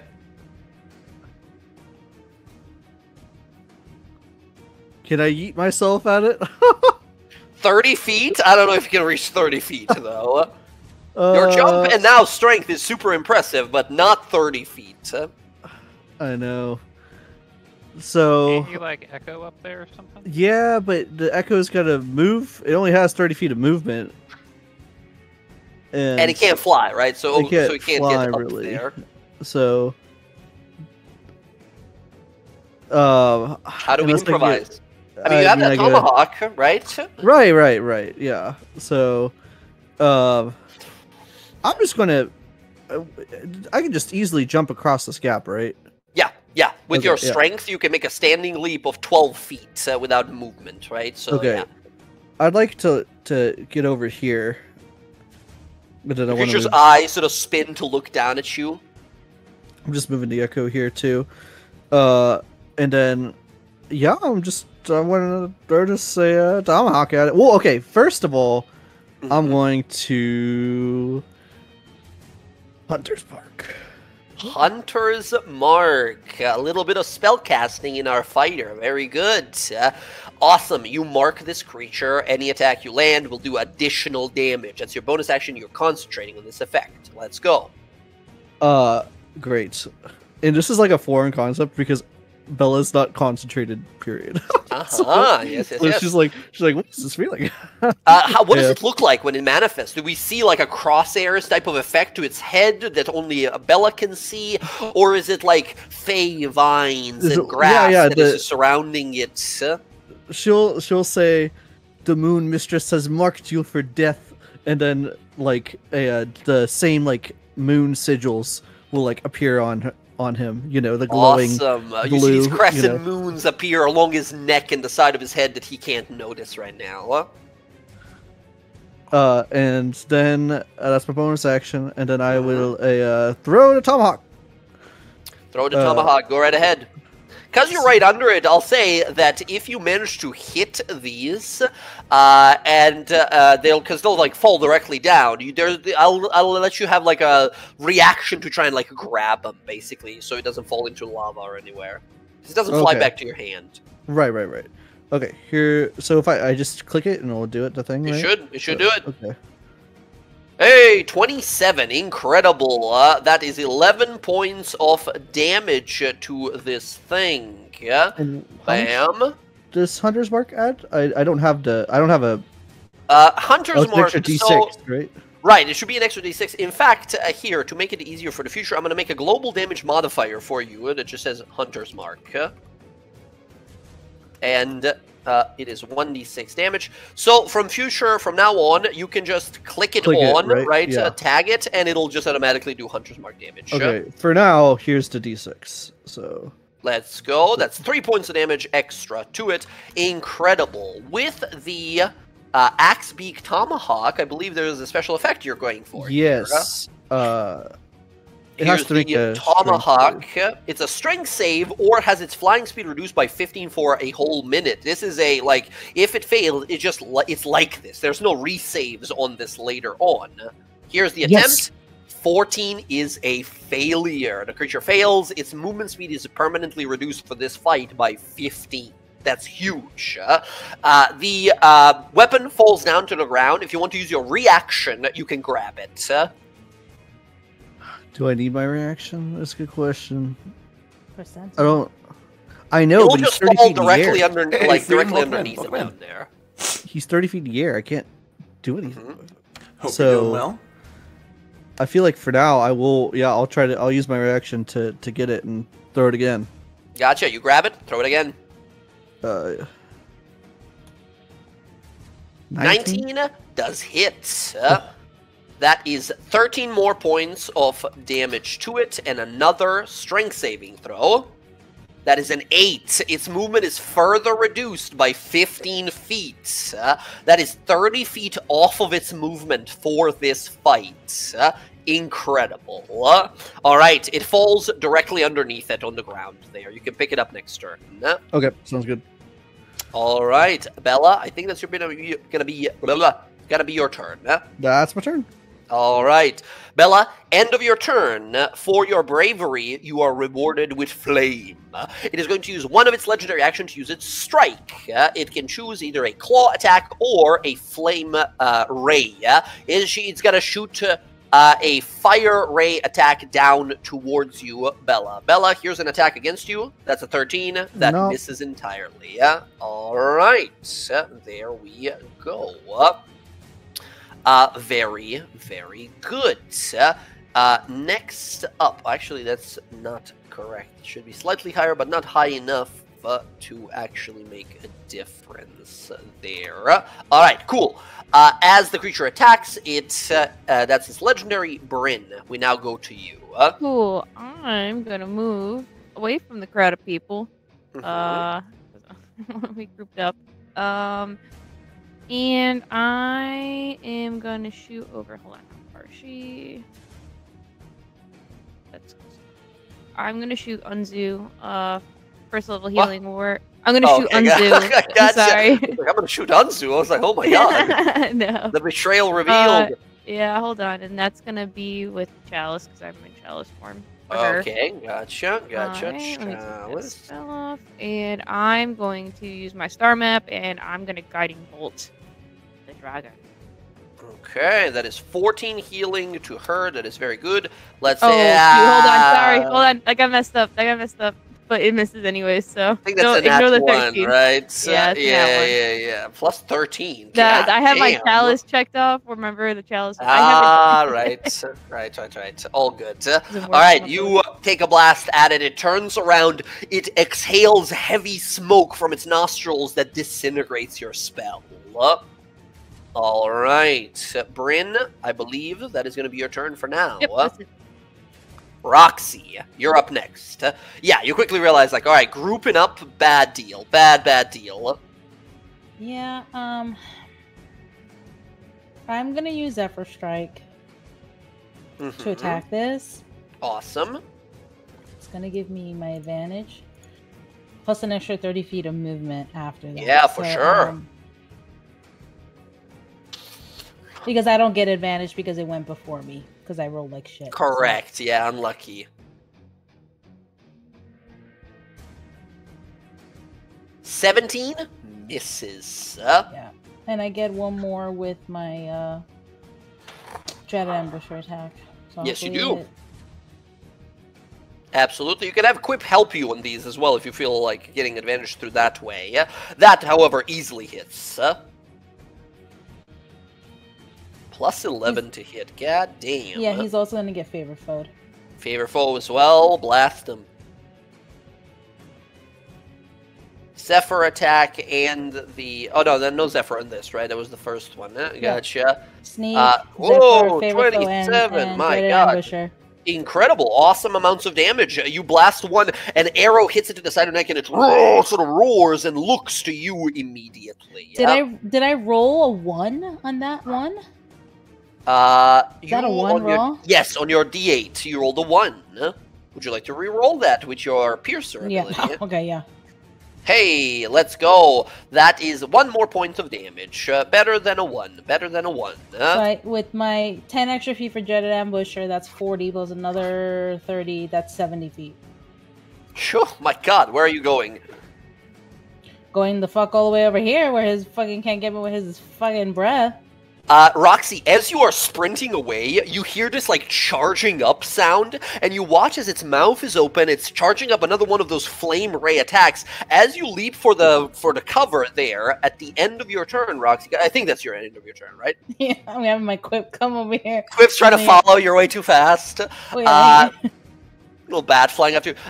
He's going to use his second legendary action here to shoot one of those flame rays at you. Because you found some heavy cover, you have +5 to your AC against that. That's a 19. That doesn't hit. Yeah. Misses with a +5. Incredible. It blasts away chunks of this sort of hardened magma here, as it just sort of like kind of exhales through its nose and sort of grins to itself, happy to see you run. All right, Sky. We now go to you. That's me. I'm gonna use. Damn, Roxy ran away. So I can't give you bless now. It's alright. I mean, what good's the bless if I'm fucking dead from that fucking... Sky, you look behind you and see Roxy sprinting away, and these flame rays, they're not like one blasts of fire. They're like a laser beam of fire that follows her until she, like, jumps behind some cover. Right. Alright. I'm gonna give it to myself, Bella, and I'll hit Jorik with it. Alright, yourself, Bella, and Jorik are now blessed. D4s to saving throws and attack rolls. Incredible. Alright, awesome. That is your... Jump across here. Awesome. Let's see. Do a little bit of spread out. Alright, here we go. I'm gonna spin a grit. Do that. Okay, let's see if we can't just make a big fucking hit on him. So, I hate resource dumping, but I kind of want to hurt him badly. So we're gonna hope. Hey man, if you don't, he's gonna hurt you really badly next turn. Yeah, so. I know, right? Okay, that's a hit. So because of the bless there, absolutely that hits. Okay. Yeah, we're putting all of that in there. Ooh, that's a violent shot. Let's go. That's a lot of damage. That is 10 and the 1 lightning into 27. We got 38 points of damage. As you point, we see the barrel sort of begin to glow piping hot red. And then this blast that almost sort of this thunderous sound that shakes the entire cavern rips through one of its wings fully. It immediately sort of like roars in horrible pain and anger as it looks down. Sky, this thing is nearly bestial in its sort of behavior. It feels the biggest pain and immediately looks to you, right? You're the new sort of target until someone else does some massive amounts of damage. Huge damage, huge damage. Nicely done, my god. In that other one there. We'll uncheck that. Tick down one of those. Hey. And, fire again. Fire away one more time. Yes! Yes! Oh my god. That is a natural fucking 20. That will do 9, 8. You do 37 more points of damage. My fucking god. 75 points of damage in a single turn. Sky, are these like both headshots? I mean, this is like a legendary power creature, so it'll survive somehow, right? 2 headshots. Or are these like to the heart? I described it to the wing, but these are brutal shots. You can tell me where they go. So it's definitely like the first one's like on like the wing joint, right? Like seeing that's like crippled and everything. So she like aims, fires in the wing joint. When it makes its like declaration and roars, the moment it opens its mouth, she just kind of like shoots straight down its gullet. Just. Blood and gore pour from its mouth as it's like, "Whoa!" You see part of its tongue has been severed and it's sort of like hanging sideways now. As it roars and looks down to you, Sky, immediately. Nasty damage. 75 points of damage. Holy, yeah. Okay, alright. Get yourself back those cruelty points, those grit points. Natural 20 was rolled. Very good. Any more movement, or are you staying right there? I'm gonna stay right where I'm at, and I'm gonna pull out my sword and just be like, fuck you. Alright. End of your turn, it's gonna use its, it used 1, 2, so this is the third and final legendary action here. Flame Ray attack for you, Sky. Sky, here comes. That's a 17. I think just hits ya. That will just hit, yeah, it meets my AC, so. That is 20 points of fire damage, to which until its next turn you are not resistant to. Just straight up 20 damage of fire as this beam of flame strikes into you. You hold your sword out to sort of block some of it as you're just gonna slice, sort of slicing it in half, but it's burning your forearm, it's burning your shoulders, it's burning your eyebrows. As it stops, we see this like black crater around you, but you're still standing there. Okay, shit. It grins, looking to you, and then stares to sort of everyone around to just make sure no one else is attacking it. But Sky, it's keeping its attention on you for now. Okay, Yeah, that is going to be Sky's turn. And the legendary Casimir, we go to you. Well, its focus is on the fighters, so this non-threat little tiefling is just gonna move over here. And then yes. He's going to embrace the DawnGuard's destiny at level 4. Ooh, awesome. Go ahead and roll, I believe, 4 dice. Mm-hmm. Okay. All right. And then that was bonus actions first level spell. Okay, yeah. He'll use his cantrip action to cast prediction on it. Prediction. Okay, next one to hit it. It does extra damage. So says the Sage, the Diviner. Okay, excellent, Casimir. Any more movement for you, or are you staying right there? That's it. Anzu looks at this thing and is sort of like confused, not knowing what the fuck to do against such a monster. She is going to... Oh boy, she really has nothing here, gang. She's not built for this kind of fight. She tries to cast Bane on it. That's what she'll do. She'll run up and try to Bane it. She holds her hand out, and this Bane spell activates. Thordak must make a Charisma saving throw, DC 14.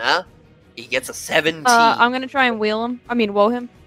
Oh, okay, whoa, okay, roll a d6. You gotta get a 4 or better. You needed a 4. That's a 14 exactly, unfortunately. The creature, even with the woe against it, succeeds. It is not Bane. Anzu sort of looks a little hopeless for a moment, but then she tries to steal herself. That's her turn. Jorik is sort of like, damn it. We need to bring it down, as he is going to try and like get its attention, basically like, hey, stupid, look over here type of stuff, and he takes another crossbow shot against it. Blam! 15 will miss. Well, he's blessed. Hold on, let's get a d4 in there. 2, 17 misses, even with the bless, unfortunately. Can't land him. We go to Thordak. Well, no, we don't. Not yet, at least. Instead, you feel the ground around you rumble, as we instead go, at initiative 20, to the lair actions. Thordak roars out as you watch the surroundings, the primordially charged lair begin to react as if following his will and command. As this happens, you there, Casimir, the ever so non-threatening Casimir, watch as the ground around, sort of above you, begins to shatter, and pillars of stone begin to fall down. As you sort of go to move out of the way, you realize they're not headed for you whatsoever. Sky. As volcanic debris falls from the sky, I need you to make a DC 15 dex save or become buried in this falling debris that knocks you prone and blinds you and restrains you. 17. Let's go. 17 with the bless. Huge. This debris falls down as you sort of leap out of the way. Oh, by the way, I forgot. I don't know if you rolled already. I need a con save for the actual bless spell to stay up. You took 20, you just need a 10. You're good. It says the bonus remains for this dex save. You're good. Bunch of debris. It tries to bury you alive, right? As it falls from above, you sort of leap out of the way.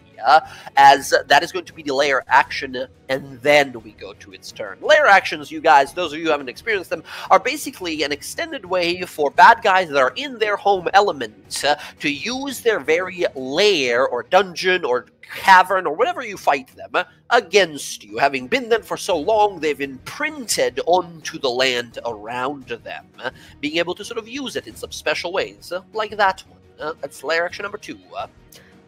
Okay, they always occur on initiative 20. Now we go to Thordak himself. Friends, this is going to be awful. I'm going to roll a d6. If I get a 5 or a 6, some of you might just get incinerated. 3. We're good. It does not recharge its fire breath attack. The creature's previously impressive 80 feet of flying speed has been reduced by 30, so it's got 50 left. Sky, you messed it up something fierce. It is going to fly down to you, land on the ground, attack as many times as it can, and then it's going to take off again and fly up. Abusing that, flight advantage it has over you guys. Sky, here's 3 attacks. One is a 15, I believe that misses. Next one, Claw, is a 14 that misses. And the last one, 16 that misses. Incredible. Sky, if you want to use a reaction to slash it with your sword, it flies up and away. Let's go. That hits absolutely. What's the 3? A cruelty? You're doing cruelty? Yeah, I'll do a cruelty. Might as well. All I got right. one back, so. Hell yes. That is 7 points of damage to it. It lands down, tries to bite onto you. You roll out of the way. It tries to claw you from the side. You sort of pirouette above its foot, and you see it was like a fake out for the other claw to come in, but you almost expecting it roll over its wing and land on the other side. As it goes to fly, you slash across that same wing. The creature flies up 20 feet in this direction. So, question. Oh, yes. So it used. So how much movement did it use? So the creature by default has 80 feet of movement. You reduced it by 30. It flew down for the 30 that it needed, and then 20 away after attacking Sky. Yeah.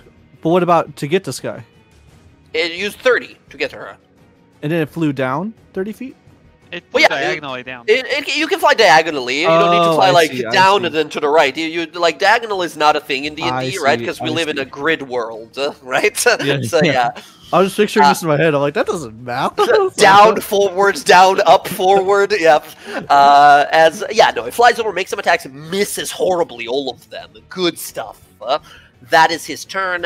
Bella, now we go to you. You realize, you're either going to have to mount this thing. It's 20 feet up now, though. It's 20 feet. That's a little more reachable than 30. With your strength, you can, with a run-up, just straight up jump 10 feet. With your reach of 10 feet, you could attack it once, and then maybe once as you're falling down. But that still leaves you at this awkward stage where you have to keep, chasing and jumping after it.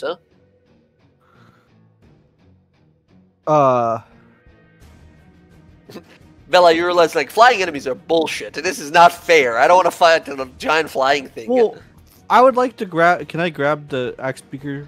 Yeah, because it's your turn right now, you can do it as a free action. You just pick it up off the ground. Right. Okay, and then I'll move here.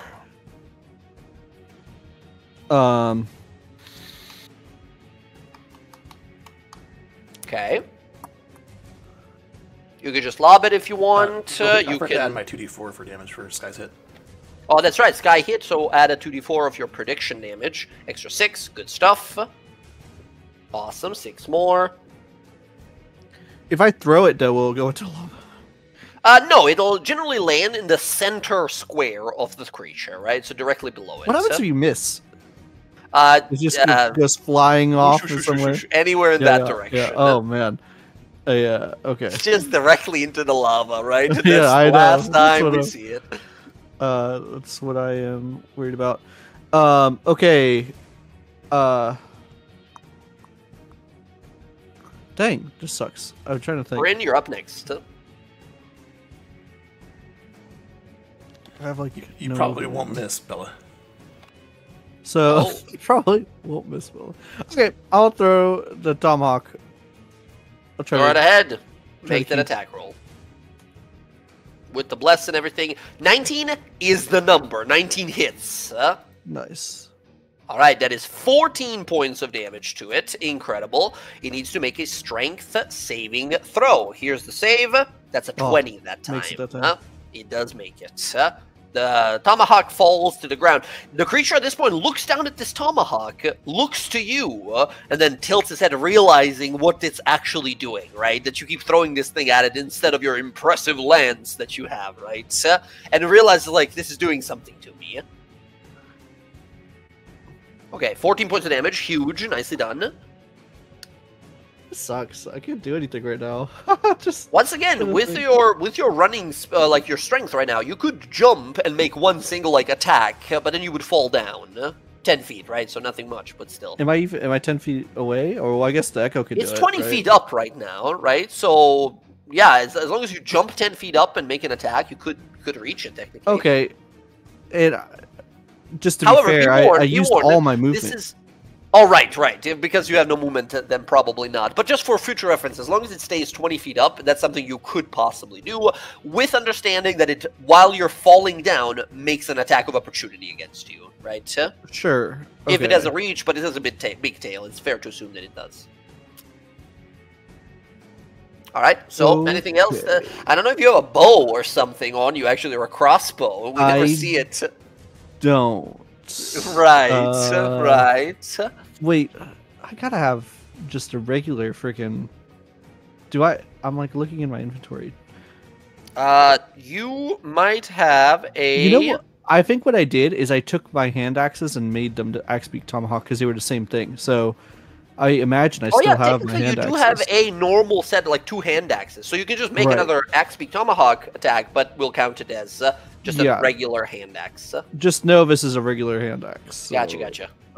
24 20. Easily hits. That is going to be, my god, with the hunter's mark, that is stacking it up. That is 14 points of damage with a hand axe throw. Hits it to the side of the ribs, and hitting the lava monster, you do 14 damage. The normal mundane axe incinerates instantly afterwards. It burns away. All right, Bella, that's your 2 attacks. I think that's you, unless you want to... Okay, fair enough. Hey, quick reminder for Bella. You took a short rest. You have that maneuver of yours back if you ever decide to use it. I don't believe it's a melee attack only maneuver. Just letting you know. All right. Oh, really? Does that work that way? I believe so. Take a look at it, but I'm pretty sure. Take a look, find out. Because if so, I'll totally just do it. But, I mean, it's trip attack. When you hit a creature with a weapon attack. Yeah, weapon attack, right? It doesn't need to be melee, so that's lovely. But yes, I'll say for next time, perhaps, because we're already sort of made these attacks and determined damage. And all is he? What size is he? Huge. Okay, yeah, it has to be large or smaller. Okay. There's the problem. Okay, gotcha. Bella, I think that's your turn for now. Yeah. All right, Bryn, you're up next. The creature's turn has ended. All of you who have lost your resistance to fire have it back now. Cool. I'm going to, well, unfortunately, I don't have any level 3 slots left, but I'm going to cast Aura Vitality with my level 4. Doesn't do anything. Awesome. But... And after I do that, I'm going to send one over to cast.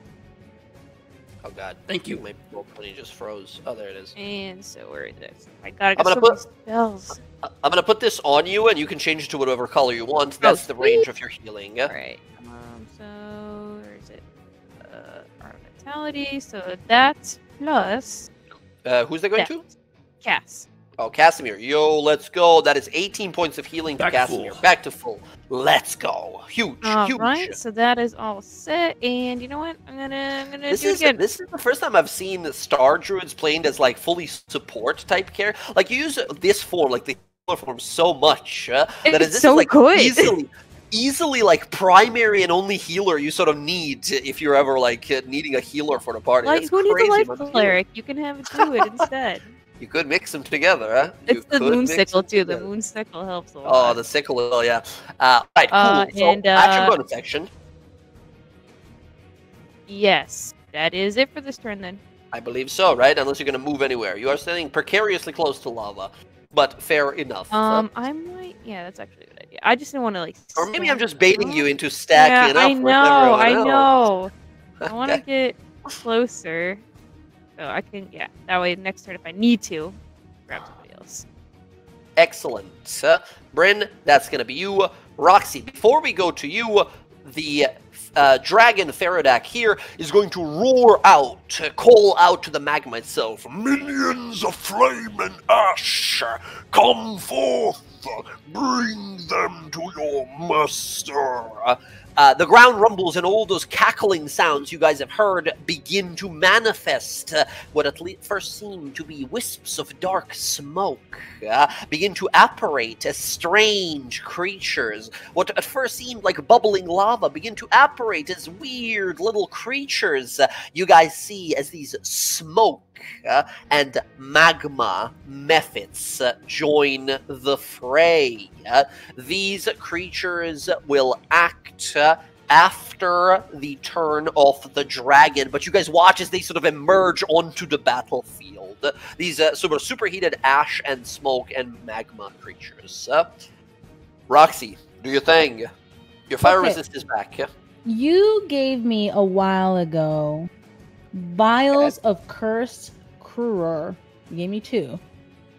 It says Sorry, when cursed what? consumed, when consumed, your speed is halved, and you have a disadvantage on ability checks, saving throws, attacks based on strength, or dex for 1 hour. Yes. So does that mean that they have to willfully consume this? Not willfully, but it needs to be like consumed, like ingested. They need to like swallow. It needs to go into their like digestive system. So I have to shove it in someone's mouth, and it has to go into their stomach. They would have to, stomach it. As long as they swallow it, it would automatically take effect. Okay. It's well. meant to be used as like you slip it into someone's drink or food or something. Yeah, but you know, But I see you're going for something really devious here. I am so going I'm for here something devious because you said he's on the ground, correct? No, he's 20 feet up.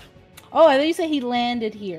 He landed next to Sky, attacked her, she took an attack opportunity, and it looked... I put a little modifier. If you see on him, there's a little up arrow and it says 20 on it. I'll always put that on them to show, but I apologize if that ruins the plans. But yeah, no, he no, did it's okay. fly 'Cause I'm up. gonna run here to Quip. I'm gonna hand it to him. Mm-hmm. I'm gonna say, Quip, you gotta go in that man's mouth and put this potion in it. And try to survive, alright? You got this. You got this. It's just, I don't know if... okay, I'll do it. And he'll grab it, and you're basically trying to get him to, like, get bitten and, like... No, I tortoise mean, him, if you right? could just shove it in his mouth. I mean, I don't want him to get bitten, but if, you know... If it's the only way that happens, I mean, his speed would be reduced by half of the already 30 that's already reduced. Yeah, absolutely. One thing, though, Roxy, the dragon, as powerful and scary and such, is a good listener, as most dragons tend to be. I need you to give me just like a stealth Well, can I roll. say it to him in Abyssal? Because he speaks, Quip speaks Abyssal. Yeah, that's true. Absolutely. Or I could also you- telepathically talk to him. You could. That would be the safest option for sure. Absolutely. In which case, you let him know, and Quip sort of nods and says, "I'll do this. I'll do this. Whatever you ask me. You were so always nice to me." He flies off to just. You realize you don't tell him like go suicide, so you would get eaten with these drugs. But he no, he's doing that. He's going for that play, Okay. right? It's like just if you could get it in his mouth without dying, that's fantastic. I Oh, let prefer him that. swallow me. He leads me whole. And he goes flying towards his mouth. As you realize, like, all right, he's a deeply, he trusts you with everything, right? You've shown him mercy. He was knowing that you could just resummon him. He doesn't mind dying for you infinite times, right? All right. So this is, I'll say, free action. You're just gonna give him these. What do you do for yourself? I don't know what the hell this is, and if I move, it's gonna attack me, right? This thing. Yeah, it looks like a little weird, like, goblin made of magma with little, like, fiery wings. Looks like a little, like a fire elemental creature. Is it far enough that I mean, I would get disadvantage on this, correct? Yeah, on a range attack. I'm gonna shoot one over here because I don't know what the fuck it does, and I don't want to shoot the one near me. So Yeah, absolutely. Same thing. This guy's just sort of like in your face bothering you, so it'll be disadvantage. But these guys are like super easy to hit. As long as you don't crit fail, you should be good. That with steady aim, you said, right? Or no? No. That's my archery style. I get that. No. I figured that, but it would be a disadvantage attack because there is a guy in melee with you. That's why I'm asking. Because if you steady aim, then you'll negate it. No, I'll roll Okay, again. go get. So we'll keep the 16 or 18, I suppose. That totally hits. Go ahead and roll that damage. 11 points of right. No sneak attack on this one. The creature takes the impact, nearly dies, doesn't fully outright die. The arrow sings through it, and it's sort of like just gonna keeps moving around violently like a whirlwind. It's in a bad state. She's gonna disengage from whatever the fuck this is over here, back over here. Heading back over there. Looks good. Turn, and then good. Quip. Just gonna go here and try to put this potion in his mouth. Absolutely. He sort of flies on up. Now, I'll mention something. Roxy, you are a very sort of inquisitive and intelligent individual. Can you, are you proficient in alchemy or poisoner's tools? Poisoners, yeah. Poisoners. Okay.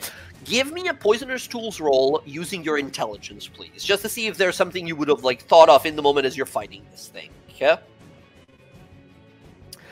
With a 21, you realize that a poison like this will most likely not work on a creature like this. The moment it touches its body anywhere, it'll probably just incinerate it. AKA, creatures made of fire like this are immune to poisoned conditions and poison effects overall. You don't think this'll work? Just letting you know ahead of the time here. I wouldn't have Quip do that then if I didn't know if it would work. He'll try for it if you tell him, right? But in your professional opinion, creatures made of fire cannot be affected by poisons.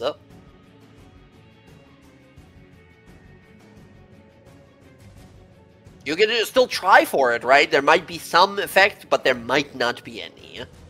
Yeah, but it's not worth him dying for that. Fair enough. She wouldn't have risked that. She wouldn't have risked him dying. Okay, yeah, we'll. Sorry, I should have let you know a little sooner there, because Jen, the player, might not be familiar how exactly all of these magical things work, but Roxy would know, right? So that said, do you want him to like do anything else? Help, action, maybe anything special? No, she's gonna keep him near her because he gives her advantage on these breath or whatever fucking attacks.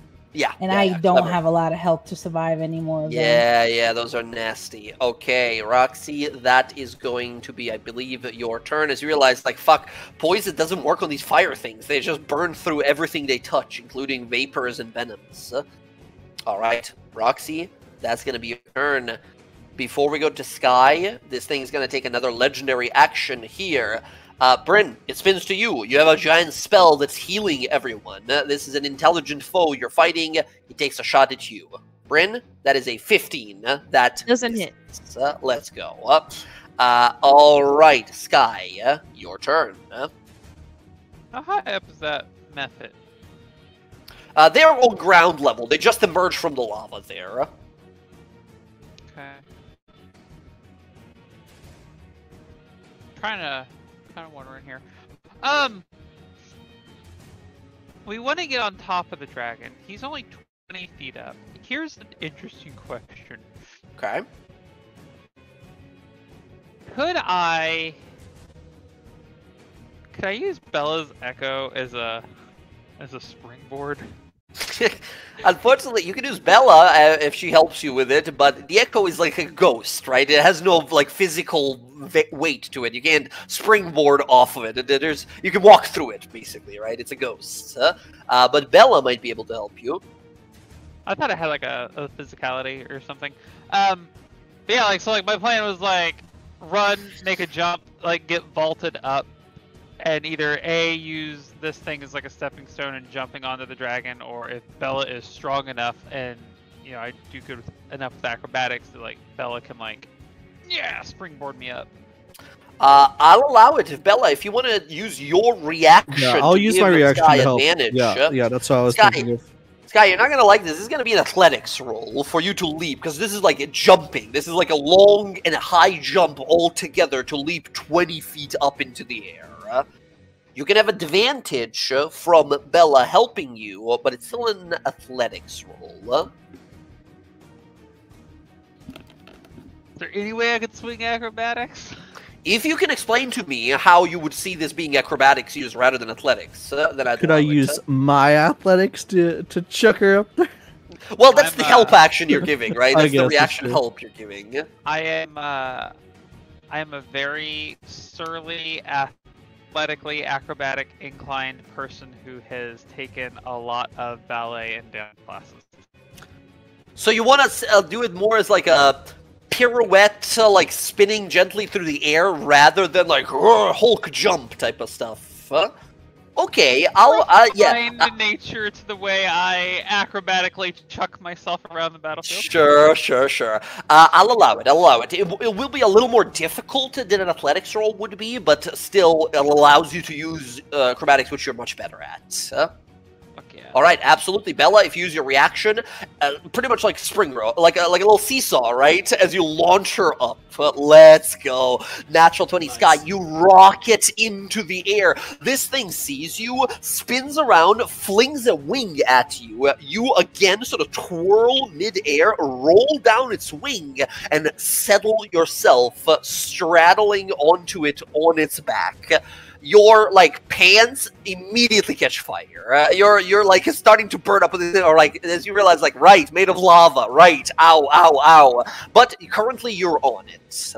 You're not taking damage right now, but if it does some scary stuff, you might. That's cool.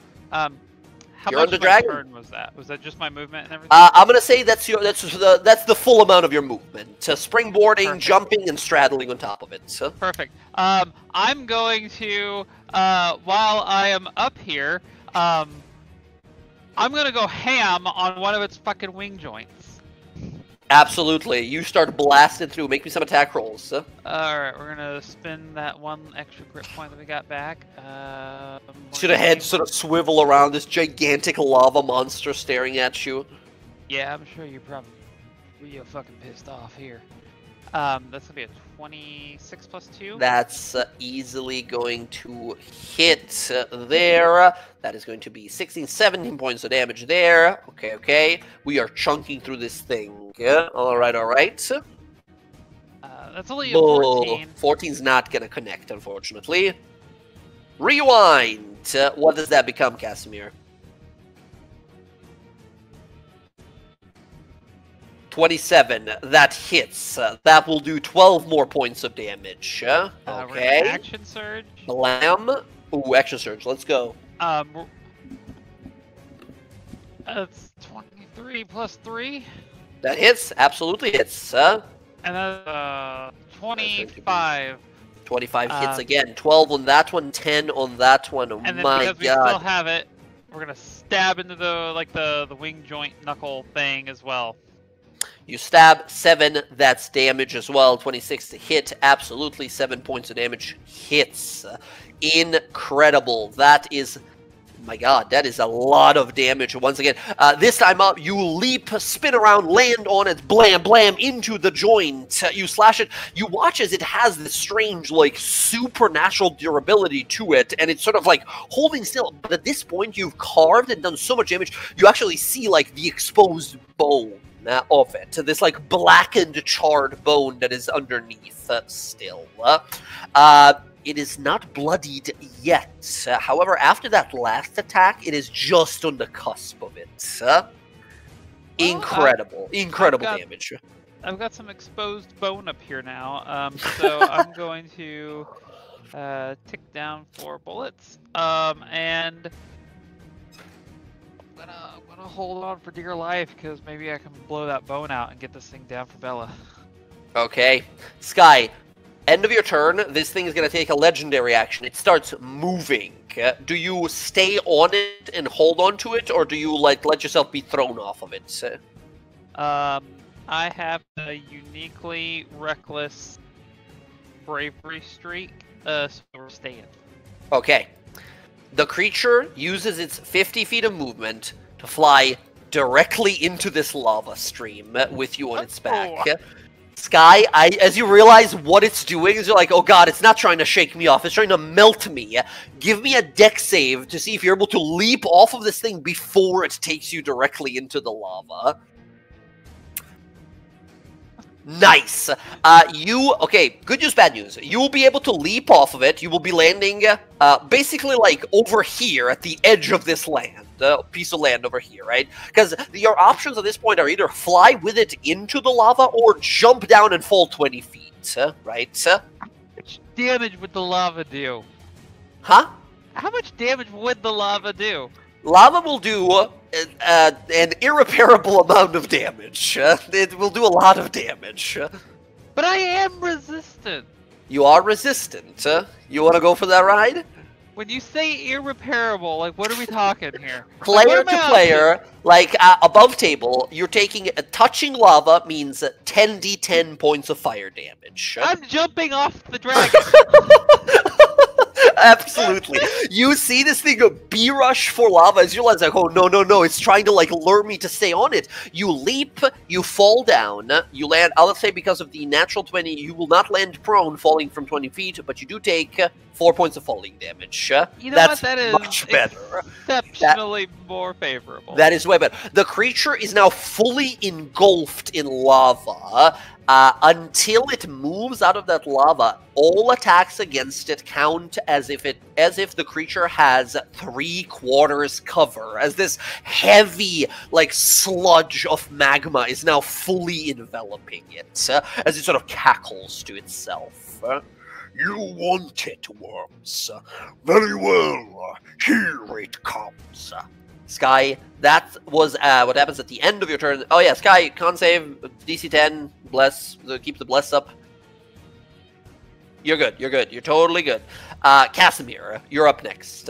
You're kind of far, and there's these things now attacking. Yeah, I'm measuring something real fast. I was hoping that they wouldn't move so far. Alright, Casimir's gonna move. He's gonna move over here. Okay. Jolric, keep those things off me! Can I use my second move throughout my turn? You used your bonus action to stab with the sword. Oh yeah, this is bonus action. Yeah. Never mind. Yeah, Jolric will look to you, Casimir, and says, alright, you got it. And he'll immediately start working on these minions. Okay, and then how far above the lava pillar is... Still 20 feet. How tall is the pillar he's underneath, though? It's not a pillar. It's just like the ground level lava down below, and this volcanic like this waterfall of lava is coming from above some 70 feet. Right, but how tall is that? The thing that lava's coming out of. Like the ceiling, you mean? No. Oh, I see. It's a pool of lava magma. Okay. Right. It's a waterfall of lava. It's coming from above. Yeah. Sorry. Got it. Don't know why I thought it was in the way. Silly. That's a geyser all of a sudden. Not quite. Okay. And then that's not gonna work. All right. Sorry, I was gonna do something, and then that's not gonna work. Casimir will All good. move a little further over here, and then Misty Step the rest of the way. Bonus action. Okay. Keep it going. He's gonna drop his concentration on Brace Destiny, Oh, okay. and then he is going to touch Bella on the back. Oh shit! Here we go. Bella, you feel yourself lifted off the ground by magical force. You gain a flying speed of 60 feet. Keep him within reach. Incredible. Thank you. Now I can bring the pain to him. Oh my god. And now I'm shaking. Now I'm shivering. Alright. Casimir, very good stuff. There we go. If you cast it at 4th level, you can, like, get yourself as well, but I don't know if you want to do that. But alright. Negative. Alright. Casimir, excellent work. I believe that is your turn. Actually. Oh, shit. I've done that I'm sorry. Step. No, I just remembered see? as well. There's Misty Step and then another level spell, right? That's how far I would have been. I was here. So. Can you make it all the way? That would be. You need. Yeah. Too Wait, far. isn't he Fey touched or no? No, that's me. I'm Fey touched. No, Casimir Because is that as well. Misty Step is once per day. It's not a spell. It's once per day. No. usually, right? Well, It's it's still a leveled spell that you cast, and the rule basically just says you can't cast 2 leveled spells. So it doesn't matter if it's from like a free thing once per day. It just matters that they're both spells of 1st level or higher. So unfortunately, yeah, those wouldn't work in a tandem. So instead, I'm sorry, buddy. I'm gonna move back here. And Bella, come to me. Good. And I'll hold my action to cast Fly on her when she gets nearby. Alright, you ready your action. Now, you are concentrating on this new spell now. Whenever you ready a spell that you concentrate on, it drops whatever concentration you had before, right? So your Embrace Destiny would be gone, as now you are holding the Fly spell ready. Alright, Bella, it's a Fly spell with your name on it. Waiting right there. Okay. Excellent. Casimir, I think that's your turn. Indeed. All right, before we go to Unzu, last legendary action this turn. It is going to send out a flame ray. It sees sort of the situation over here on this side as a burst of fire erupts forward, and it's going to go for... I mean, Bryn, you're the healer. It goes for you. It sees you healing people. That's all it needs to do. Flame ray, blast, 28. Oh, well, yeah, that is going to hit. 14 fire damage. 7. 7, but because it did fire damage to you, your fire resistance is gone until the end of its next turn. Ooh, silvery barbs! Silvery barbs. Wait, it did it again? Huh? It did it another fire damage again? I thought just that now. already happened. No, but just now it did fire damage. Oh, it reapplies. Dang. Casimir, it's too far. This is more than 60 feet for silvery barbs. Okay, sorry. All good, all good. A lot of stuff is happening. It's all good. Yeah, Bryn, whenever... Its ability here says that all fire damage that it does removes fire resistance until next turn, right? So now that it hits you with this flame area, you take half a damage from it, so 7, and then you lose fire resist. Okay. So this is damage that is halved and then reduces your fire resist. But then you realize, like, that could be bad. If it breathes fire in a bit here, I'm not going to be protected from fire. Okay, there we go. That said, make me a con save, DC 10 for your healing spell. Oh, no. Oh, no. The holy aura of yours is gone. Healing is gone. Oh, never mind. Rewind. 17 becomes a 23. Bryn, the spell stays. Incredible. Casimir working it here. As you looking over to her while also like trying to focus on this fly spell. Incredible. Anzu is looking around. She is, once again, sort of not a big fan of this, any of this. Where is Anzu? What the hell? Oh, it's next to Bryn. Okay, there she is. Anzu looks on ahead and is going to cast a little spell of her own here. Oh boy. She is going to... Everyone is mostly fine right now, not too injured. Sky is injured, but Sky's so far from her right now. She's really injured herself, so I think she's going to heal herself this turn. She is badly injured. She's in the Blood Eater right now. Sorry, I thought I was muted. Oh, all good, all good. Here comes a little Cure Wounds for Anzu. She casts a spell on herself. She keeps rolling these 11s, man. Pretty good stuff. Max healing for Anzu. She might, maybe, survive. Alright, we go to Jorik. Jorik runs on over and slashes this thing to bits. With his Icy Blade, he goes wham, 12, 15, oh damn, he barely, it barely survives. Second one, he dispatches one of them. The creature is destroyed, however, as it dies, its Death Burst ability, ash and dust sprays everywhere, threatening to blind Jorik there. The area is heavily obscured, which means this cloud of darkness there remains, and anyone in it is basically blinded, is what that means, as he sort of steps away from it, and is going to use the rest of his movement to sort of get in front of Bryn over here and hope to get attention of the rest of these little minions. That's him. Lair action. The dragon looks down and grins to itself. Next lair action is going to be a curtain of flame. The dragon roars and flame begins to erupt from every corner of the lair. As it does, a 60-foot line of fire, almost akin to the thing that Bryn has been summoning out of water, is going to apparate. A 60-foot line that is going to go like so. I'm going to draw a little line right there, and a fire wave runs all through that.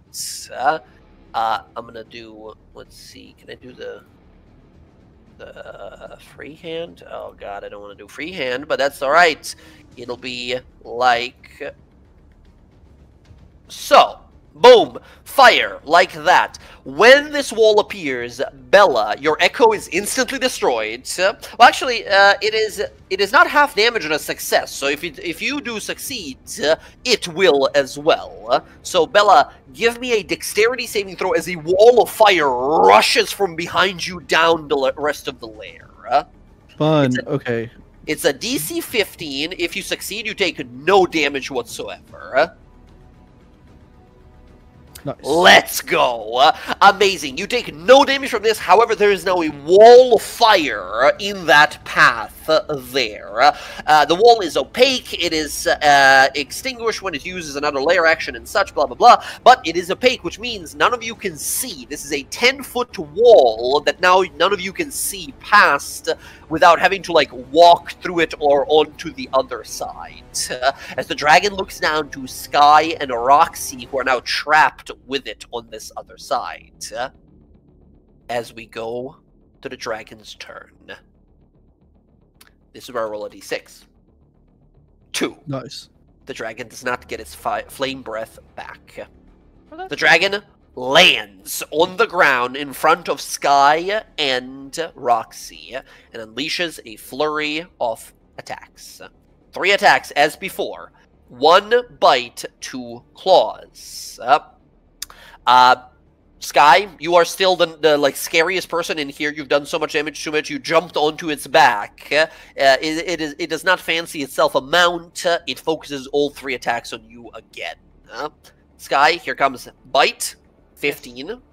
Claw, 31. Claw, 14. My god. Incredible. The claw will deal you 12 slashing damage. I'll take it. Quick con save for the Bless spell. Having used only 10 feet of its movement, it uses the remaining 40 to travel towards the wall of fire right here. It is going to end its turn there, as both Roxy and Sky, you guys can make me opportunity attacks against it as it flies off. Can I use my reaction to jump on it? No, not to jump on it. You can attack it, though. Okay, fine. It's a lot more effort to jump on it rather than attack it. And what was that, Jen? I meant to use my rapier, but it's dex based, so minus the 2, so... Right. Well, unfortunately, so 15 wouldn't hit. Yeah, that would not hit. Unfortunately, Sky, you connect for 3 more points of damage. Very good. Okay, there we go. That is its turn. Bella, it is now your turn. You're standing in this wall of fire, but you don't take damage at the start of your turn, only if you enter it on your turn, right? Or end your turn in it. So, okay, how does... When you get a fly speed in the middle of your turn... Whatever movement you've used up on the L point is used. Whatever the additional movement you would gain, you gain. So, for example, if you would walk over, 20 feet to Casimir, then gain a flying speed of 60, you would have 40 feet of flying speed remaining. Yeah? This is going to sound weird, but can I let the echo die? Sure. Fire? If you want to. Okay. Yeah. It'll just dissipate in the fire. Okay. It's strategic. Okay. I will go over to Casimir. Okay. 20 feet. 20 feet, you jump over Casimir, you unleash your spell. Bella, you lift off the ground. 40 feet of flying speed left on you. I will fly 40 feet towards the dragon over the wall. Yeah, you can go diagonally up and down, and you're over the wall. And I'm 10 feet within it, actually. You are. Yes, you are. I will summon the echo. Aha, okay. Excellent. Echo is resummoned. Let's not get it within 5 feet. But you summon it in the lava by accident. Yeah. Well, it can fly too, I imagine, right? So, yes, because you have a flying speed now, and then both of you and the echo are floating. So we're just gonna kind of maneuver it. And yeah, we're just gonna go to town. We're gonna go to town. Here we go. So Do this your is worst. Come on, it's finally in your reach. I know, finally. Here we go. 21 hits. Okay, that is my god, good damn max damage on that. Very nice. Oh my god, you're almost everything max. Almost incredible. Max. 23, 27 points of damage with that max damage attack. Awesome. Okay, second attack. Second attack also hits. That is 22, 23 points of damage. 50 damage so far. Incredible. 50 points of damage to it. Unleash Incarnation. Unleash. Go ahead. Here we go. 19 to hit, I believe. 19 exactly hits.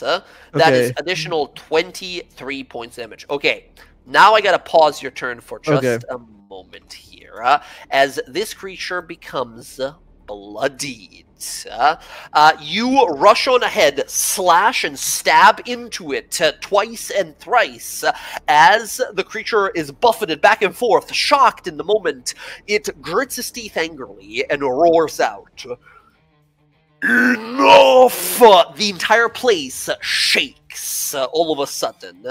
The creature loses its mind. You see madness take its eyes and mind as it becomes bloodied.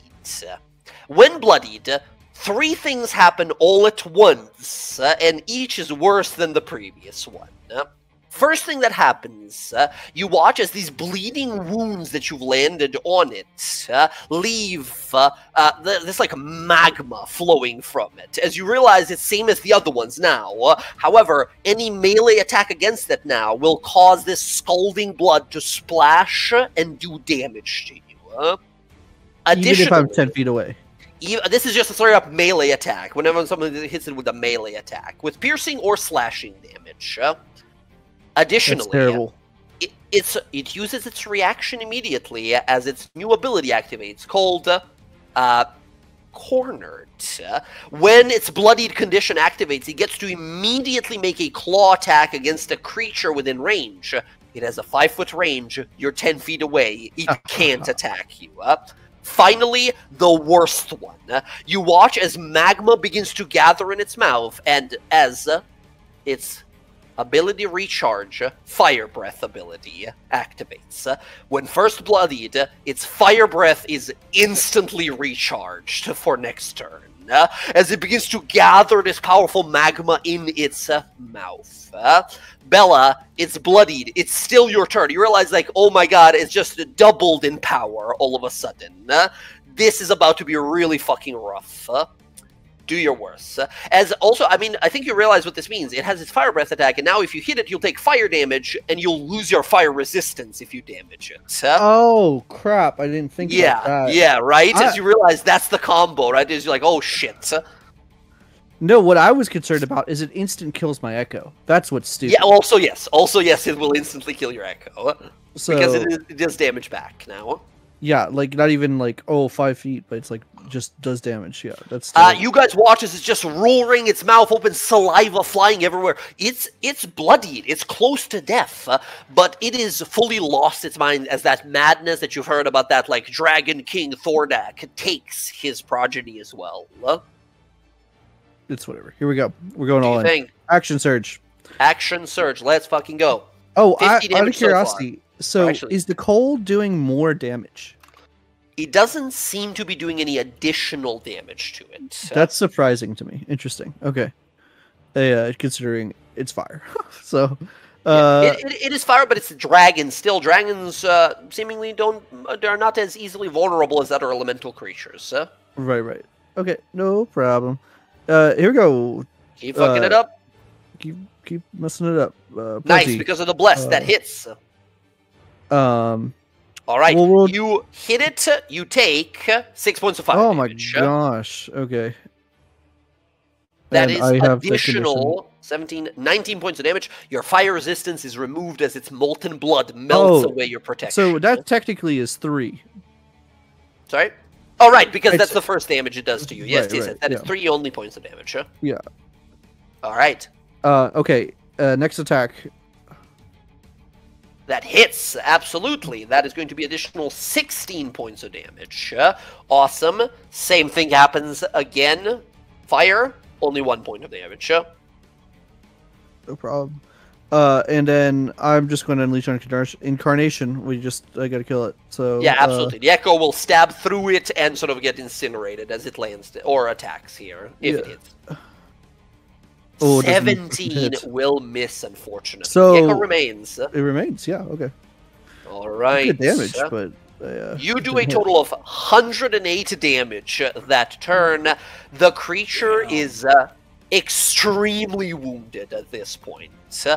Bella, you took damage from that fire 2 times. I need you to give me 2 con saves for a Hunter's Mark. Oh, good shot. Okay, con saves. Here we go. You need a 10 each. Oh, you can't fail. You have a +9. You can't fail. Automatically, you succeed on all these. Okay, good stuff. Bella, I believe that's your turn. That is my turn. Bryn. I'll just taunt the shit out of it. You sort of taunt towards it, but you see it's just sort of like throwing its head back and forth and roaring. There is this pulsing madness of flame in its eyes.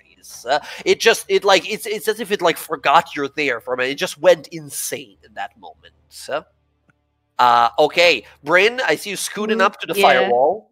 I moved over there. I'm gonna heal myself. So where is it? Vitality, myself, and just that's gonna be 18 points of healing.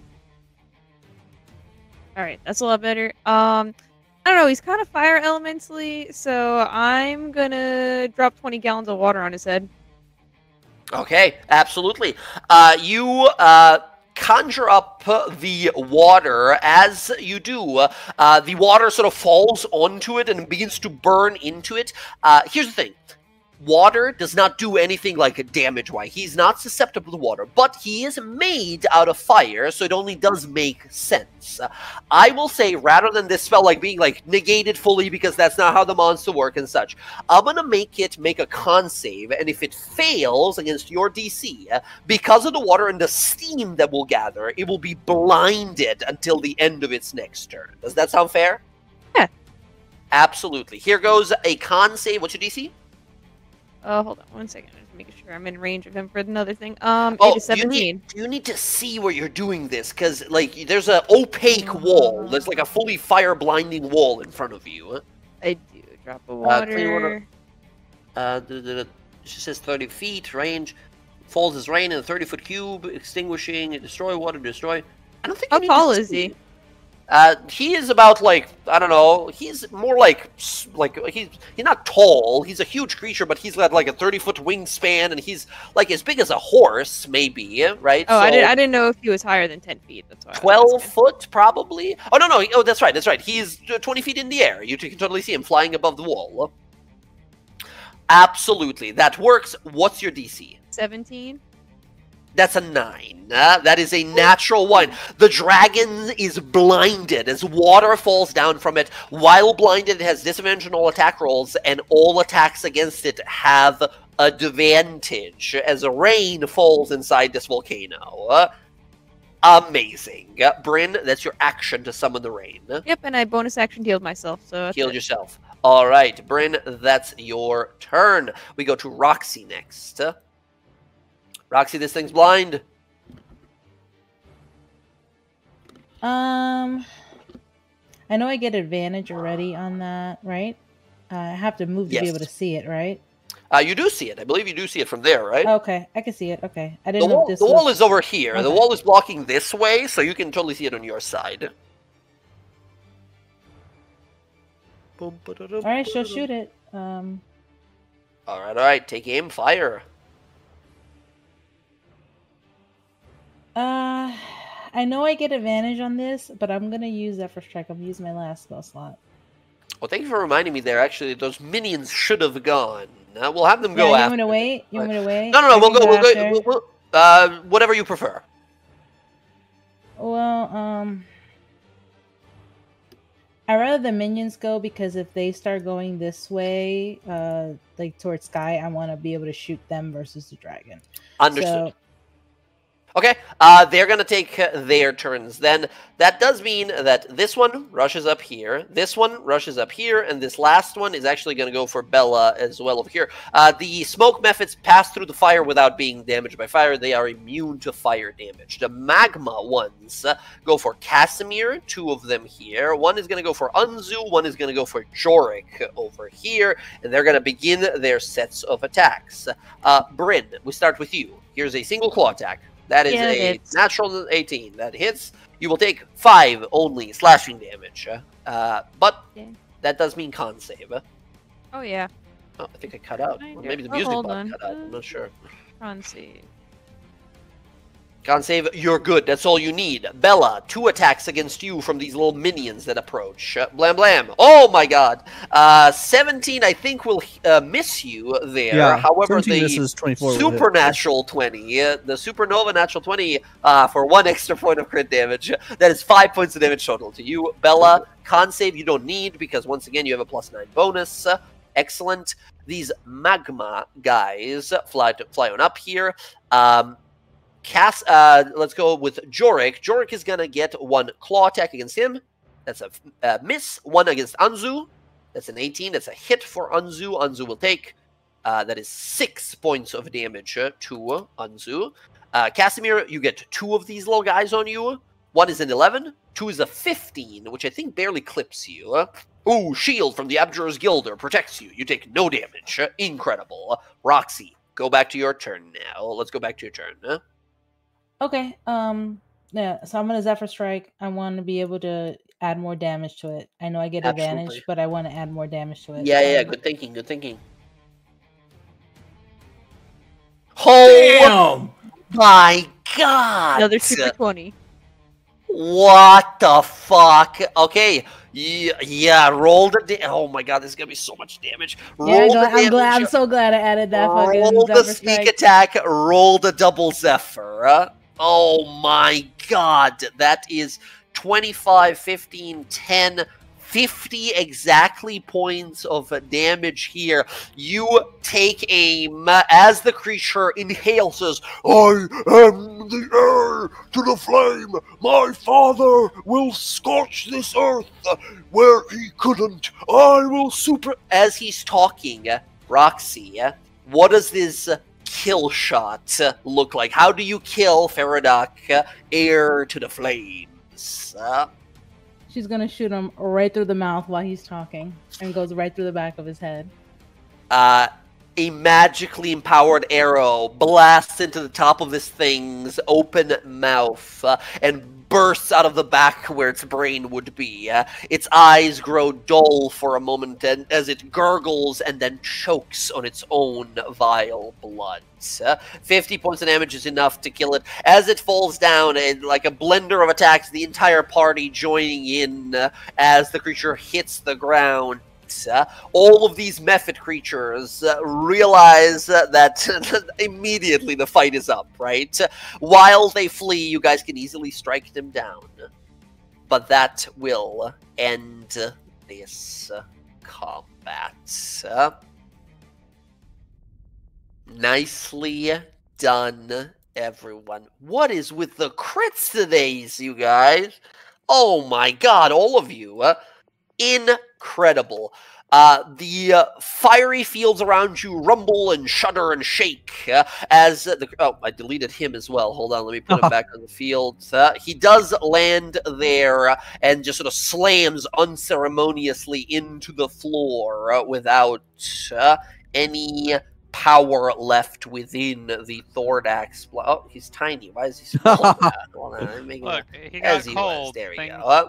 As he hits the ground and falls away. You all slowly gather. You have your flaming wounds and such. As you realize that, yeah, no, if we went to its turn, that fire breath attack, that was gonna be nasty. That was gonna be real fucking nasty. Incredible teamwork as always, everyone. Good control of the battlefield. Excellent damage when needed. Going in real hard right at the beginning from Sky and real hard right at the end there from Bella for Roxy to have that phenomenal crit to end it all. Cast with the fly spell and all the healing in the world from Bryn here while Cass is predicting all these rolls. Anzu and Jorik are looking around like, I guess I helped. I think I helped. As they're looking around at you guys sort of like handling all this by yourselves. As this happens, you feel a rumble within your belt there, Bella, as you hear the voice of this fire giant creature say, "For so long I have wanted to slay the foul worm who trapped me within this belt. His progeny is no more. And with that, I thank you. I thank you for all that you have done. Accept my boon, proud warrior, and go on to conquer the rest of all of this foul dragon kind." You feel the magic of the belt suffuse you for a moment, as that presence within the belt, now finally at peace, begins to leave. Its magic, however, deeply rooted within you. Bella, the belt loses its magic. However, having killed one of Thordak's sort of sons as a powerful boon left behind, your strength is back to what it was before. It is 20. However, due to the boon, your strength is now increased by 2 points. Belt becomes non-magical, but you permanently increase your strength by 2. So, wait, so say that again? So, basically, having been freed from his sort of prison here as he has helped slain one of Thordak's sort of sons, Asmolog is now free, but he grants you one final boon before he passes on to whatever afterworld awaits him, right? He increases, He gives you a boon of strength, which means you gain an ability score increase. Your strength increases by 2, but the belt is no longer a magical item. Right? So your strength goes back down to 20 and then increases to 22. So 22. Okay, gotcha. Okay. Yes. And sure you have an attunement slot freed up. Okay, nice. Okay. As you do you have any parting words for him, or do you just let him be like, goodbye as he floats off and evaporates? What I'd like to do is like the job is not done yet. I said I would have his wings, and then I'd like to. Hell yes, you tear the wings off there as you do with your newly found giant strength. Bella, with 22 strength off your own with this boon given to you, but still your own strength now, you are beyond, like, you know, like mortal limits. It doesn't go past 20, but you do, right? So yeah. As Chalice of Healing, Chalice of Healing. I was seeing it happening the whole time, just holding her hand out, healing. Sky, you sort of fix up your hair as you were riding on a fucking dragon, doing these crazy moves on its back here. As you look around to the rest of your allies here, awesome fucking shit from all of you guys here. Excellent stuff, everyone. Incredible. As we're gonna end the session right here with you guys going to, like, find this other room that has all this, like, loot, presumably, in it. But the madness of Thordak and his bloodline is no more, thanks to the DawnGuard. Good work, everyone. Thank you so much for playing tonight. This was a good time, as it always is. Jess, I know you had a big combat day today. I apologize. It was just sort of in the cards. It was just in the cards, it seems. But the fighting is done. And now, next time, we'll talk about a little more what the plans will be for the party next time. Because at this point, you guys, the quest here is done. We're just going to make it past those, like fire elemental myrmidons we avoided, we tricked, right, a moment ago. But after that, the red path is in the wind. The terrible avatar of Tiamat is nowhere to be seen. We have some, perhaps, downtime. We can take some time for ourselves, work on ourselves, perhaps, go on some adventures. I know many of you have different interests you'd like to explore. Yeah, we got Widabach, we have, like, the Ashen Gorge and that, like, previous, like, lair of Thordak, right? We are speculating it has a lot of treasure in it. There was that, like, tower of that mad mage you wanted to look into. There was that place yeah, that's also a good one for Sky. Bryn, like, looking into Zephyra and such, looking for some more wind elemental magic out there.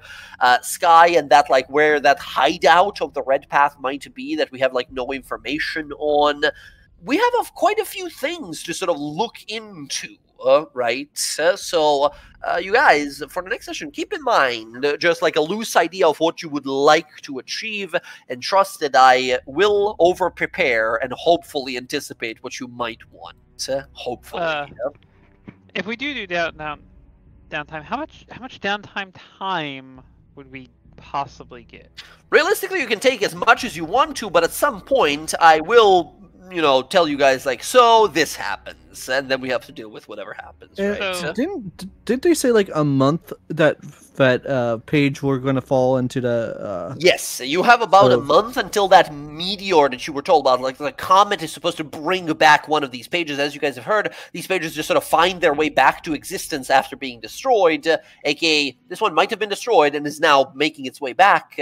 It's just somehow that the red path has predicted where it will show up. So could I, in theory, yeah, take a trip back to Onkarl and go talk to Samira? Possibly, yeah. That's it realistically takes like 3 weeks to make it to there. So yeah, like teleport. I got teleportation buddies. If you do have some way to teleport, then yeah, much easier to achieve that. But once again, won't let her teleport through the gate. Sorry, what was that? Vassal won't let her teleport through the gate. He doesn't. He has his like. He has his monthly membership at the like Sapphire Pyramid, the Traverse Junction.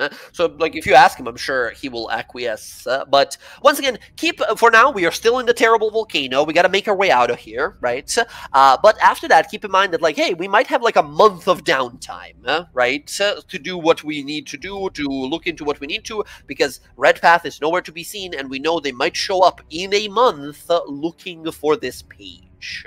So that's the next like check mark in the calendar, right? But until then, we got stuff, right? We got a whole month to look into stuff. That could mean multiple adventures. It can mean personal issues or things that you want to look into. All kinds of interesting things. So Not that one. I Okay. don't. Oh, I thought you were saying dad. I mean, you meant soul. Oh damn. Oh damn. All right. Well, everyone, thank you so much for playing. GG's. Well, like I said, is everyone good for Thursday and Sunday? Best you know as of now. Yeah. I'm good for Thursday. Are you good Yeah, for Thursday, Jay? Are that's you gonna what I was eat gonna any more ask. bad chicken? Man, I was so sad. I wanted to get like a reschedule going, but then also Rav mentioned that he can't make it, so I was like, all right, well, we're not gonna play on a reschedule if not everyone can make it when it's not like the usual time, right? So Yeah, so that's the all right. work was No, crazy. that's hey, my fault to begin with for poisoning myself, inflicting poison to myself. Oh no. So.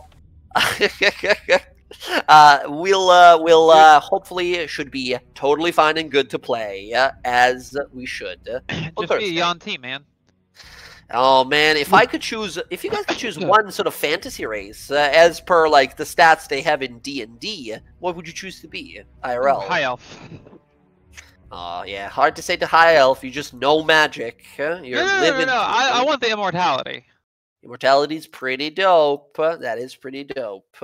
Also, the meditation is, I think, a huge deal. Imagine just being only able having to fully rest for 4 for hours 4 a hours, day, that's and you are insane. just good to go, right? The Yeah. productivity you that's- can get up. I to. was That's gonna mine in pick Brid's elf, life, anyways. but that whole only sleep 4-hour thing, yeah, that sounds more better for me. I guess You're already like used by the to sound it, of it, right? Rav. I was gonna say you sound like you're doing that already anyway. Yeah. so Yeah, but at least I wouldn't be, tired. I you don't know. would be, Fire like, Genasi is fully pretty rested. useful. Fire Genasi is pretty great, but like I'm thinking, like in real life, when would you need to be resistant to fire, right? When do you? If you're a firefighter, that's how.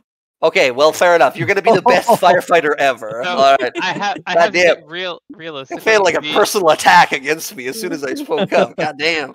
Being a Goliath would be fun because I would love to be an 8-foot tall, absolutely fucking jacked lady. Sure, absolutely. Yeah, you can just physically have like advantage on any lifting kind of checks and of strength, just super strong, right? So, pretty nuts. Pretty Man. crazy. I don't know, like it feels Yuanti would be great because like you're immune to poison and all that, but once again, when you're gonna poison yourself that often, or when are people gonna cast magic on I you was in about to our say, real world? exactly, right? magic resistance Look, kind of useless. I mean, like, you have to think about it. Like, if we could be these races, obviously there's people out there with magic, so it would probably be more realistic, Possibly. more often than you think. Plus, if you have resistance to poison, right, just think of all the really good, shitty-looking food trucks you can eat at. Oh man, yeah, sure. Yeah. All right, everyone. Thanks so much for hanging out, watching our insanity. That battle was kind of cool. We all did a little something, and yeah, it was pretty good. We are gonna raid out. If I can find the raid button, there it is.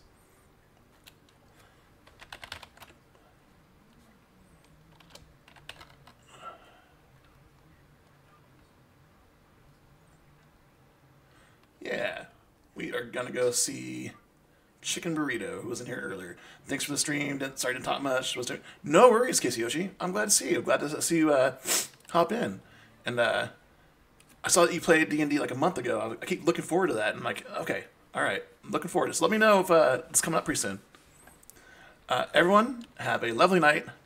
I will talk to you later. And Thursday, we have another game with Wild Mount campaign, same group, but different campaign. So, yeah, we'll see what happens. Everyone, take care.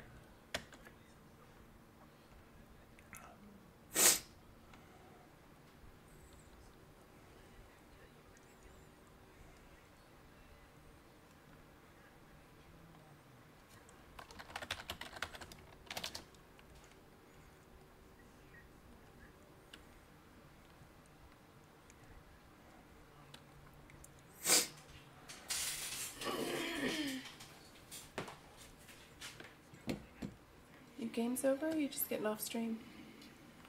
What the shit?